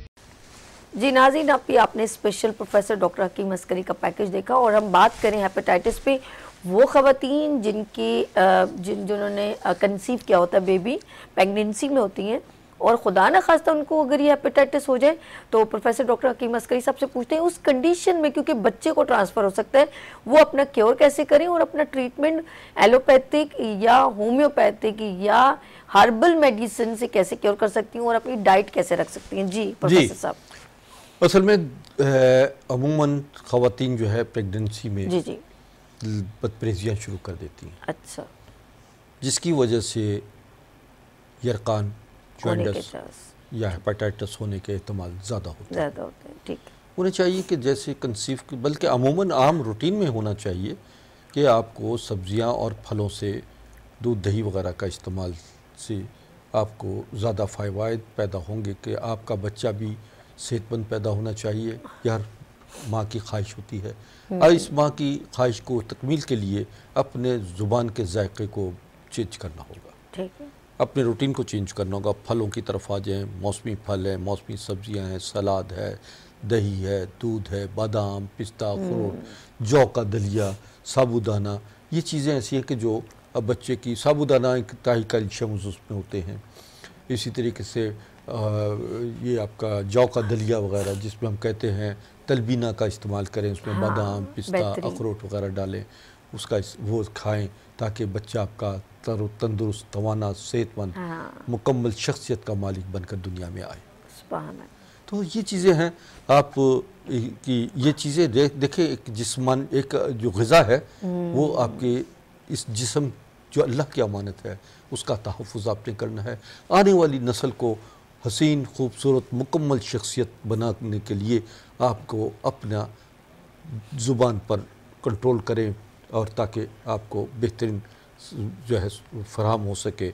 ये आने वाला वक्त जो होता है ना, आपका बच्चा आपके मुस्तकबिल है। अच्छा, कोयटा से कॉल है समीउल्लाह जी। हेलो, अस्सलाम वालेकुम। वालेकुम अस्सलाम, कैसे हैं आप मैडम साहिबा? खैरियत? मैं बिल्कुल ठीक ठाक जी। समीउल्लाह साहब, अस्करी साहब बैठे हैं। प्रोफेसर साहब, आप क्या पूछना चाहते हैं? जी, ये मेरे फेवरेट हकीम है, डॉक्टर है, प्रोफेसर है। मैं इनकी बातों से बहुत एंजॉय करता हूँ, बहुत ही मुझे अच्छे लगते। तो ये मेरा मसला है फिशर का। मैंने इससे पहले भी फोन किया था एक हकीम से, वो उन्होंने मुझे नुस्खा बताया। वो तकरीबन 10 सालों से मुझे फिशर का मसला रहा है। बहुत दर्द रहता है, कड़वी, कट्टी या बड़ा गोश्त या चावल वगैरह खा के ना, मुझे 10 मिनट के अंदर अंदर बस दर्द शुरू हो जाते। 10 साल से मैंने हर किस्म का इलाज करवाया। डॉक्टर लोग कहते हैं कि ऑपरेशन करो, लेकिन ऑपरेशन से मैं कतराता हूँ जी। अच्छा। तो कोशिश करता हूँ कि मेडिसिन से कुछ हल निकल आए, लेकिन हल नहीं निकल रहा है। बहुत ज्यादा गजब का दर्द रहता है। समीला, आपकी उम्र क्या है? उम्र क्या है आपकी? उम्र 50 है तकरीबन। अच्छा। 50। हकीम साहब को सवाल करना कहाँ से है ये? कोयटा से। कोयटा से। ठीक। फिशर है, डॉक्टर कहते फिशर है, बस मक्कद के अंदर दर्द रहता है, चुप न बैठ सकता, न चल कुछ सकता। पूछना चाहें बहुत डॉक्टर ज्यादा दर्द एक रहता है। तो ये है कि आपने जैसे बताया ना कि चावल, गोश्त, अंडा, मछली जब भी आप खाएंगे ये फिशर जो है आपको तकलीफ दे बन जाएगा, बहुत ज्यादा नशे हो जाए। सही है ना। तो भाई आप इन चीज़ों को मुकम्मल तरीके से छोड़ दीजिए। जी एक तो ये कि जो ग़िज़ा आपको तकलीफ दे रही हो उस ग़िज़ा पर आप अच्छा इनको सवाल कुछ सवाल करने इनको लाइव फिर बात जवाब देना कि मैं इनको। आपसे ये थोड़ी देर में बताइएगा। अच्छा बताते समीला साहब ये- अभी पूरी डिटेल में अस्करी साहब आपको आंसर देंगे। बहुत शुक्रिया आपने कॉल की। जी हाँ जी, मैं अब इनको बताइए बताता हूँ। इनको। अभी यही मैं बता रहा था कि मुझे असल जी, में होना तो यही चाहिए कि इनको ड्रॉप करके मैं वो असल में पता है कि कॉल पे वो बेचारे सुनते रहेंगे। मैंने कहा कि स्क्रीन हाँ, पर आपको बिल्कुल। देखे आराम से डिटेल ताकि में दूसरा आंसर दें। कॉलर भी हाँ दूसरा भी बताए जी। अच्छा, एक तो ये कि ये मुझसे अपना इसका कोर्स मंगवाए जी ताकि यानी कि ट्रीटमेंट हो सकता है। ट्रीटमेंट हो सकता है, ये काबिल इलाज है, Without कोई ऐसा मसला operation नहीं के। है। असल में ये फिशर या पाइल्स, जिगर की बीमारियां, मैदे की बीमारियां, आंतों का मर्ज, ये बहुत सारे इमराज हमारे खुराक का गलत इस्तेमाल से होता है। बिल्कुल। अब इन्होंने बताया कि ये इमराज से मेरी तकलीफ बढ़ती है, तो भाई आपको उसको दवाएं, दिल करता वो होगा। ग़िज़ाएं मत खाएं, कब कंट्रोल करें। अच्छा समझे ना, आप तबीयत पर, मिजाज पर कंट्रोल करेंगे तो तभी तो आप देखिए कि आप इन परेशानियों से, आधा इलाज जो परहेज़ है और आधा इलाज जो है वो हमारी दवाएं हैं। अगर आप बदपरहेजियाँ करते रहेंगे तो दवा बेकार है, हाँ उसका असर नहीं होगा। तो जल्द अज जल्द ठीक होना चाहते हैं, 3 महीने का हमारा 3 से 4 महीने का एक कोर्स है, वो आप हाँ, जब इस्तेमाल ठीक हो कीजिए तो जाएंगे फिर इंशाल्लाह आप खाते रहिएगा। आप मंगवाइए और अपनी मेरा जैसे मैंने बताया कि मेरे व्हाट्सएप का नंबर चल रहे हैं, उन पर आप कॉल कीजिए। और इस वक्त तो मेरी फ़ोन की कॉल्स बज रही हैं, हालांकि मैं इस वक्त आपके चैनल पर बैठा हूँ। अच्छा डॉक्टर साहब ये भी तो समीला को खुशखबरी सुनाएं कि अगर देखिए वो समझ रहे कि सारी जिंदगी नहीं खाना, लेकिन जब आप ट्रीटमेंट करवा लेंगे 3 महीने का कोर्स, जब आपको एक डॉक्टर साहब ओके कर देंगे उसके बाद आप ये सब चीजें खा सकते हैं, ऐसा भी तो जी हाँ जी, बताइए। हम खा सकते हाँ। हैं लेकिन एतदाल में। हाँ ये नहीं कि आप मुसलसल फिर उसके पीछे तो पड़ फिर गए। बीमारी दोबारा और वैसे उमड़ आए। भी कोयटा की आबो हवा जो है वो खुश्क, सर्द खुश्क भी है, गर्म ओके। खुश्क भी होती है। अच्छा, आप तो आजकल- जा चुके हैं। बिल्कुल। तो वहाँ पर ये फिस्टोला का मसला और पाइल्स का मसला, मसाइल और दीगर सांस के, समझे ना। अच्छा। जी हाँ, सैनिटाइजर्स वगैरह जो है वो बहुत सारे Oh my God। इन लोगों को प्रॉब्लम होती हैं वहाँ कोयटे में।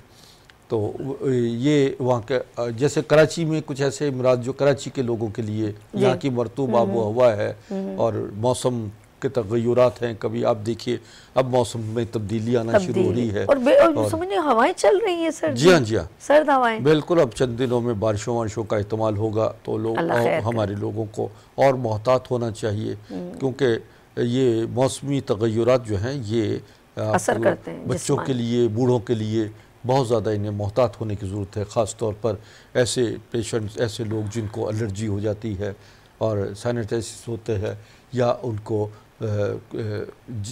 ऐसे मौसमों में जो है ना, ख़ास तौर पर आपको अपनी ग़िज़ा और अपने कपड़ों का ख़ास तौर पर। अच्छा आपने मुझे बताया था वॉशरूम का जो है हेपेटाइटिस आप बता रहे थे, फिर आपने कहा 2 जगहों पर, एक बाथरूम में और एक किचन में। अब किचन की बात अधूरी रहेगी फिर हम जी हाँ, किचन का लाजमत है। किचन में आपकी वो ग़िज़ाएँ तैयार होती हैं जो आपने खानी। जी हाँ। बाज़ देखिए रात के बर्तन हम देखते हैं किचन में रख दिए जाते हैं कि ये सुबह धुलेंगे। जी जी। और सारी रात वहाँ पर फिर काकरोच, छिपकलियाँ और दीगर जानवर जो हैं, चूहे वगैरह सब आते हैं, उनकी ग़िज़ा बन जाती है वो पर। आप उन बर्तनों को धोने के बाद देखिए वो बर्तन जो जिसमें चूहों ने, मक्खियों ने, काकरोच ने और छिपकलियों ने मुंह मारा होता है, वो सिर्फ सादे पानी से या इस तरह धुलने से नहीं वो होते, बल्कि उसके लिए बाकायदा खौलता पानी से उसको धोया जाता है। सही। और फिर जिस बर्तन में आप खा रहे हैं, पका रहे हैं, उसका ख़ास ख्याल रखिए। चीनी का बर्तन बेहतरीन बर्तन है। आपका सिल्वर और प्लास्टिक और ऐसे बहुत सारे जो हैं जो आपके बर्तनों का ख़ास तौर पर जो है वो आप देखिए, बहुत सारे बर्तन ऐसे होते हैं कि जो आप पॉइज़न पैदा करते हैं। बिल्कुल ऐसे ही। पॉइज़न यानी प्लास्टिक जो है वो आपके लिए नुकसानदेह है। आपका सिल्वर के बर्तन नुकसानदेह है, या नॉन स्टिक बर्तन जो हैं वो देखे जाते हैं, वो भी पॉइज़न पैदा करते हैं। ऐसे ही। तो ये, और फिर आपका ओवन, माइक्रो ओवन जरूरत से ज्यादा इस्तेमाल नहीं करना। कभी कभी का होता है, कभी-कभी लोग हाँ। ये होता है कि ये फ्रिज से निकाला और माइक्रो ओवन में रखा और जस्ट वो माइक्रो ओवन जो है वो आपकी ग़िज़ा तो आपकी गर्म कर दी, लेकिन वो ग़िज़ा नहीं रही, वो आपको सेहत नहीं फराहम कर रही, बल्कि आपको जिगर और मैदे के इमराज में और कैंसर के इमराज में मुब्तला कर रहे हैं। हाँ, वेव्स है ना ये उसके अंदर। एक लेटेस्ट टेक्नोलॉजी है, बिल्कुल सही। समझे ना, आपको बीमार तो आपका मोबाइल भी कर रहा है। आप देखें ना, कान की बीमारियां, हलक की बीमारियां आती हैं इससे, गले की बीमारियां। तो लेकिन ये मोबाइल का इस्तेमाल भी तो है।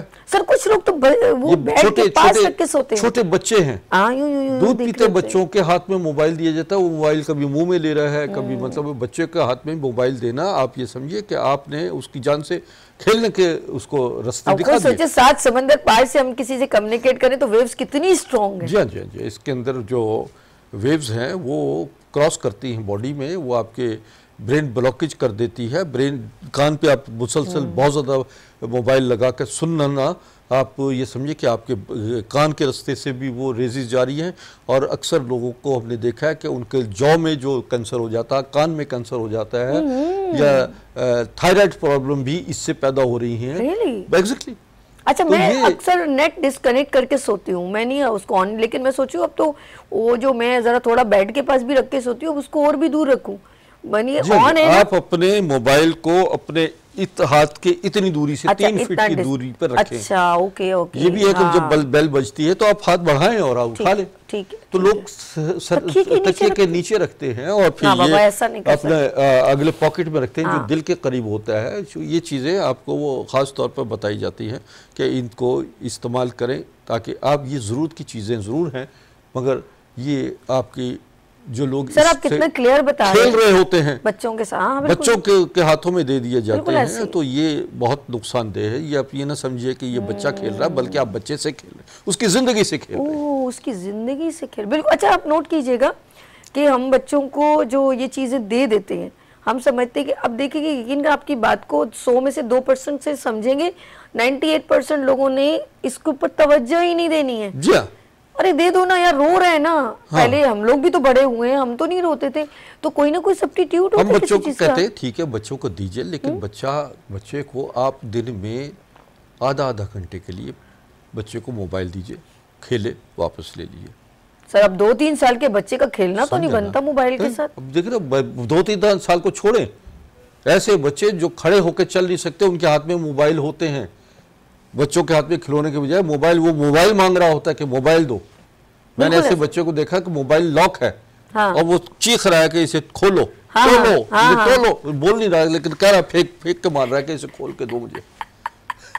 और इसमें बच्चे जो है कार्टून्स भी देख रहे होते हैं, बच्चे इसमें सब कुछ देखते हैं, लेकिन बात यह कि ठीक है आप बच्चे को सामने मोबाइल नहीं सर, अल्टरनेटिव बहुत सारी चीजें होती होंगी, अगर दिमाग लगाएं तो बहुत कुछ है बच्चों के लिए। खेल के हमारे दौर में बड़े चीजें थी। हाँ? और इस दौर में भी हैं। हाँ? हम इससे कहते हैं कि दौर जदीद के तकाज़ों के मुताबिक आप चीज़ों को इस्तेमाल जरूर करें, लेकिन उसके नुकसान से ज़रूर आप महफूज रखें अपने और अपने बच्चों को। और एक बात बताऊं, ये सिर्फ आप अपने बच्चे को, डॉक्टर साहब ने अक्सर ये बात कहते हैं, सिर्फ आप उनकी आंखों को नहीं बल्कि उनको जिस्मानी यानी कि फिजिकली हर तरह से मोहताज करें, क्योंकि वो जब उसका आदी हो जाएगा वो गेम भी उसी में खेलेगा, उसकी हर चीज उसी में रह जाएगी, वो कभी भी ना अपने माइंड का इस्तेमाल करेगा और ना ही अपने बिल्कुल आपने सही कहा था एक दिन आपने, और बड़े उनका बहुत ज्यादा इस्तेमाल से मेमोरी लॉस होना शुरू हो गई। Oh my God, I site खराब हो गई, एक आंख छोटी और एक आंख बड़ी हो गई, क्योंकि जब करीब से देखता है ना आदमी ऑटोमेटिकली उसकी एक आंख बंद हो जाती है,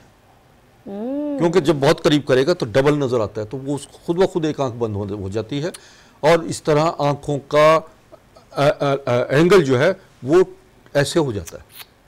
मैंने कई लोग देखे, उन्होंने कहा कि बिल्कुल सही था, अब हम गाड़ी चलाते हैं तो हम 2-2 गाड़ियां नजर आती हैं, बीवी को देखते तो 2-2 बीवियां नजर आती हैं। चले ना, खुश हो जाए ना, 2 बीवियां नजर लेकिन दोनों एक जैसी होती है। ये जस्ट फॉर जोक। अच्छा, हम लोग बात करें हेपेटाइटिस पर, और अच्छा छोटे बच्चों को क्या 2-3 साल का एक बच्ची को हुआ था कि डॉक्टर ने इंडिकेशन दी कि इसको हेपेटाइटिस हो गया, तो आप इसको गोश्त, चिकन और चॉकलेट्स और ऑयली चीज़ों को नहीं दीजिएगा। क्या 3 साल की या 4 साल की बच्ची को हेपेटाइटिस हो सकता है? बिल्कुल होता है, बिल्कुल होता है। उसका रंग पीला हो गया बिल्कुल। देखिए हेपेटाइटिस जो जिसे हम पीलिया या यरकान कहेंगे, ये अक्सर पैदाइशी बच्चों को भी होता है, जो माँ अपने दौरान हमल जो है वो सब्जियां फलों का इस्तेमाल कम करती हैं या नहीं करती, तो उन्हें चाहिए कि इस दौरान में अपना सब्जियां और फलों का इस्तेमाल ज़्यादा रखें, नारियल का पानी पिएं, जौ का पानी का इस्तेमाल करें, गन्ने का रस पिएं, और अनार का जूस है, चुकंदर है, गाजर का जूस है। यकीन माने आप ख़ुद भी हसीन हो जाएंगे और आपके बच्चे भी खूबसूरत पैदा होंगे। नाज़रीन, मैं आपको आखिर में जाते हुए आपको कुछ एक दो रेमेडीज़ बताता हूँ जो घर में आप इस्तेमाल कर लें। नोट कर लीजिए कि मको 10 ग्राम, कासनी 5 ग्राम, पुदीना 21 पत्ते, सुहांजना ये तकरीबन 10 ग्राम ये लीजिए, छोटी इलायची डालिए और इसको बॉयल कीजिए। 1 कप सुबह, 1 दोपहर और 1 शाम खाना खाने से आधा घंटा पहले ही पीजिए। आपको हर किस्म के जॉइंटस का बेहतरीन ये मैं इलाज बता रहा हूँ। इसके साथ साथ जो पीलिया के मरीज़ हैं वो गन्ने का रस इस्तेमाल करें, सत्तू इस्तेमाल करें, गाजर का जूस इस्तेमाल करें और इस तरह वो सब्जियां जो मैंने बताई हैं उन सब्जियों को अपने ज़िंदगी का हिस्सा बना लें ताकि बेहतरीन ज़िंदगी गुजार सकें। ये और फिर एक और मैं आपको नुस्खा बता देता हूँ, वो नुस्खा आप इस्तेमाल कीजिए। माजून दबीदुल वर्द, ये माजून दबीदुल वर्द हम स्टोर से मिल जाएंगी। इसके आप 1 चमचा सुबह, 1 चम्मच शाम अर्के मको और अर्के सौंफ के साथ दिन में 2 मरतबा और ज़्यादा अगर हो तो 3 मरतबा सुबह निहार भी पीजिए, दोपहर को खाने से 1 घंटा पहले और रात खाना खाने से 1 घंटा पहले या खाना खाने के 1 घंटे के 1.5 घंटे के बाद इस्तेमाल करें। आप पानी का इस्तेमाल रखें ज़्यादा से ज़्यादा। नीम गर्म पानी सुबह निहार 2 से 3 गिलास पीजिए, उसमें शहद डाल लीजिए, अगर शहद बेहतरीन आपके पास रखा हुआ है शहद का इस्तेमाल कीजिए। और इसी तरह आपको मैं अंडा, मछली, चावल, गोभी, बैंगन, चावल का इस्तेमाल करें, कच्ची लस्सी जैसे होता है दूध, हाँ, वो बहुत फायदेमंद है। दूध में पानी डालकर उसका नमक डालकर उसकी लस्सी बनाएं ताकि पेशाब खुल कर आए। और चाय, कावा, काला कावा, काली चाय, वो आप उसमें बर्फ़ डाल दीजिए और ठंडा यख करके जब वो उसको पीजिए, उससे भी आपका यरकान का ये भी बेहतरीन इलाज है, उससे पेशाब खूब आएगा। और ऐसी चीज़ों का इस्तेमाल ज़्यादा रखें जिससे आपको ज़्यादा से ज़्यादा टॉक्सिन्स निकले, पेशाब जो है वो ज़्यादा से ज़्यादा आपको आना शुरू हो जाए। लिक्विड में इसीलिए बता रहा हूँ नहीं, अच्छा बताया। और ज़्यादा कोशिश करें कि सकील चीज़ें बिल्कुल ना इस्तेमाल करें, वरना यही जॉइंटस, यही यरकान, यही हेपेटाइटिस आपके लिए जानलेवा साबित हो सकता है। अच्छा डॉक्टर साहब, अब आपने तमाम लोगों को अपना लोकेशन बता दें, लोग आसानी से। जी, मैं आजकल जो है वो आजकल कराची में हूँ। इंशाल्लाह मई के 2nd वीक में मैं अपने दौरे पे लाहौर, पेशावर, पिंडी के, इस्लामाबाद के दौरे पे हूँगा। तो इस वक्त कराची में मैं ग्लैमर मॉल में हूँ। ग्लैमर मॉल कहाँ है बता देता हूँ, राशिद मिन्हास रोड पर है, जो कि हमारे लासानिया रेस्टोरेंट के करीब है। गुलशन इकबाल ब्लॉक 10A में मैं मरीज़ देख रहा हूँ और मेरे मतलब के औकात जो हैं वो इस वक्त आज चेंज हो गए हैं। वो 3 बजे से मैं मुसलसल 5 बजे तक और जुमे को आज 5 बजे तक बैठूंगा और बाकी दिनों में 9 बजे। सरप्राइज नहीं दिया, हमारे पास 1 मिनट रह गया बल्कि कम। ईद का तोहफा दे दें जल्दी से। भी आ रहा हूँ, हाँ, जल्दी से दे दीजिए। नाज़रीन, ईद पैकेज में हमने डिस्काउंट रखा है। हाँ। कुछ अद्वियात पे 50%, कुछ पे 25% और कुछ अद्वियात पे 10%। ये इन मरीजों के लिए हमारी तरफ से ईदी है, जो कि हमें इस दौरान में ये 10 दिन का हमारा एक पैकेज है। हाँ। इस दौरान में जो भी अद्वियात जाएंगी उसमें हम स्पेशल डिस्काउंट देंगे। डिस्काउंट का मतलब यह है कि आपको आपकी ईदी इस सूरत में हम आप तक पहुंचाएंगे। बहुत शुक्रिया हकीम साहब। इंशाल्लाह नेक्स्ट फ्राइडे को फिर हाजिर होंगे। आपका बहुत ख्याल रखिएगा जी नाज़रीन। इंशाल्लाह फिर मिलेंगे आपसे इस दुआ के साथ कि अल्लाह पाक आपको और हमको हिफ्ज़ व अमान में रखे। आमीन सुमा आमीन। और इनका पैकेज देखना ना भूलिएगा। अपना ख्याल रखिएगा। अल्लाह हाफ़िज़। मसीहुल हिंद यानी हिंदुस्तान का मसीहा, जिन्होंने मलका बरतानिया विक्टोरिया और इनके वालिद जॉर्ज हश्तम का इलाज उनकी दावत पर लंदन बिकिंगम पैलेस में किया। आप प्रोफेसर डॉक्टर हकीम अस्करी मसीहुल हिंद जनाब हकीम सैयद महमूद अली शाह देहलवी के परपोते हैं। हिंदुस्तान और पाकिस्तान की 7 रियासतों सल्तनत उस्मानिया, हैदराबाद दक्कन, मालेरा कोटला, रामपुर स्टेट, लोहार स्टेट, सिंध की खैरपुर, मेरस, खैरपुर स्टेट, सहारनपुर और जूनागढ़ स्टेट के शाही तबीब जिनका खिताब था हाजी कुल हिंद यानी तबी स्कॉलर ऑफ इंडिया हकीम सैयद जफरयाब अली शाह देहलवी के पड़पोते तबीब शाही अमायदीन सल्तनत ईरान, अफगानिस्तान, उर्दन, पाक और हिंद के मुमताज शख्सियात के मुआलिज तबीबुल असर हकीम सैयद जफर अस्करी के फर्जंद वालिय रियासत नवाब जूनागढ़ के शाही मुआलिज अमेरिकन क्वालिफाइड मुआलिज चाइनीज, अरबी, इंडियन होम्योपैथ, नेचुरोपैथिक, आयुर्वेदिक, यूनानी और तिब्ब नबवी जदीद और कदीम तरीके इलाज के माहिर प्रोफेसर डॉक्टर हकीम सैयद अस्करी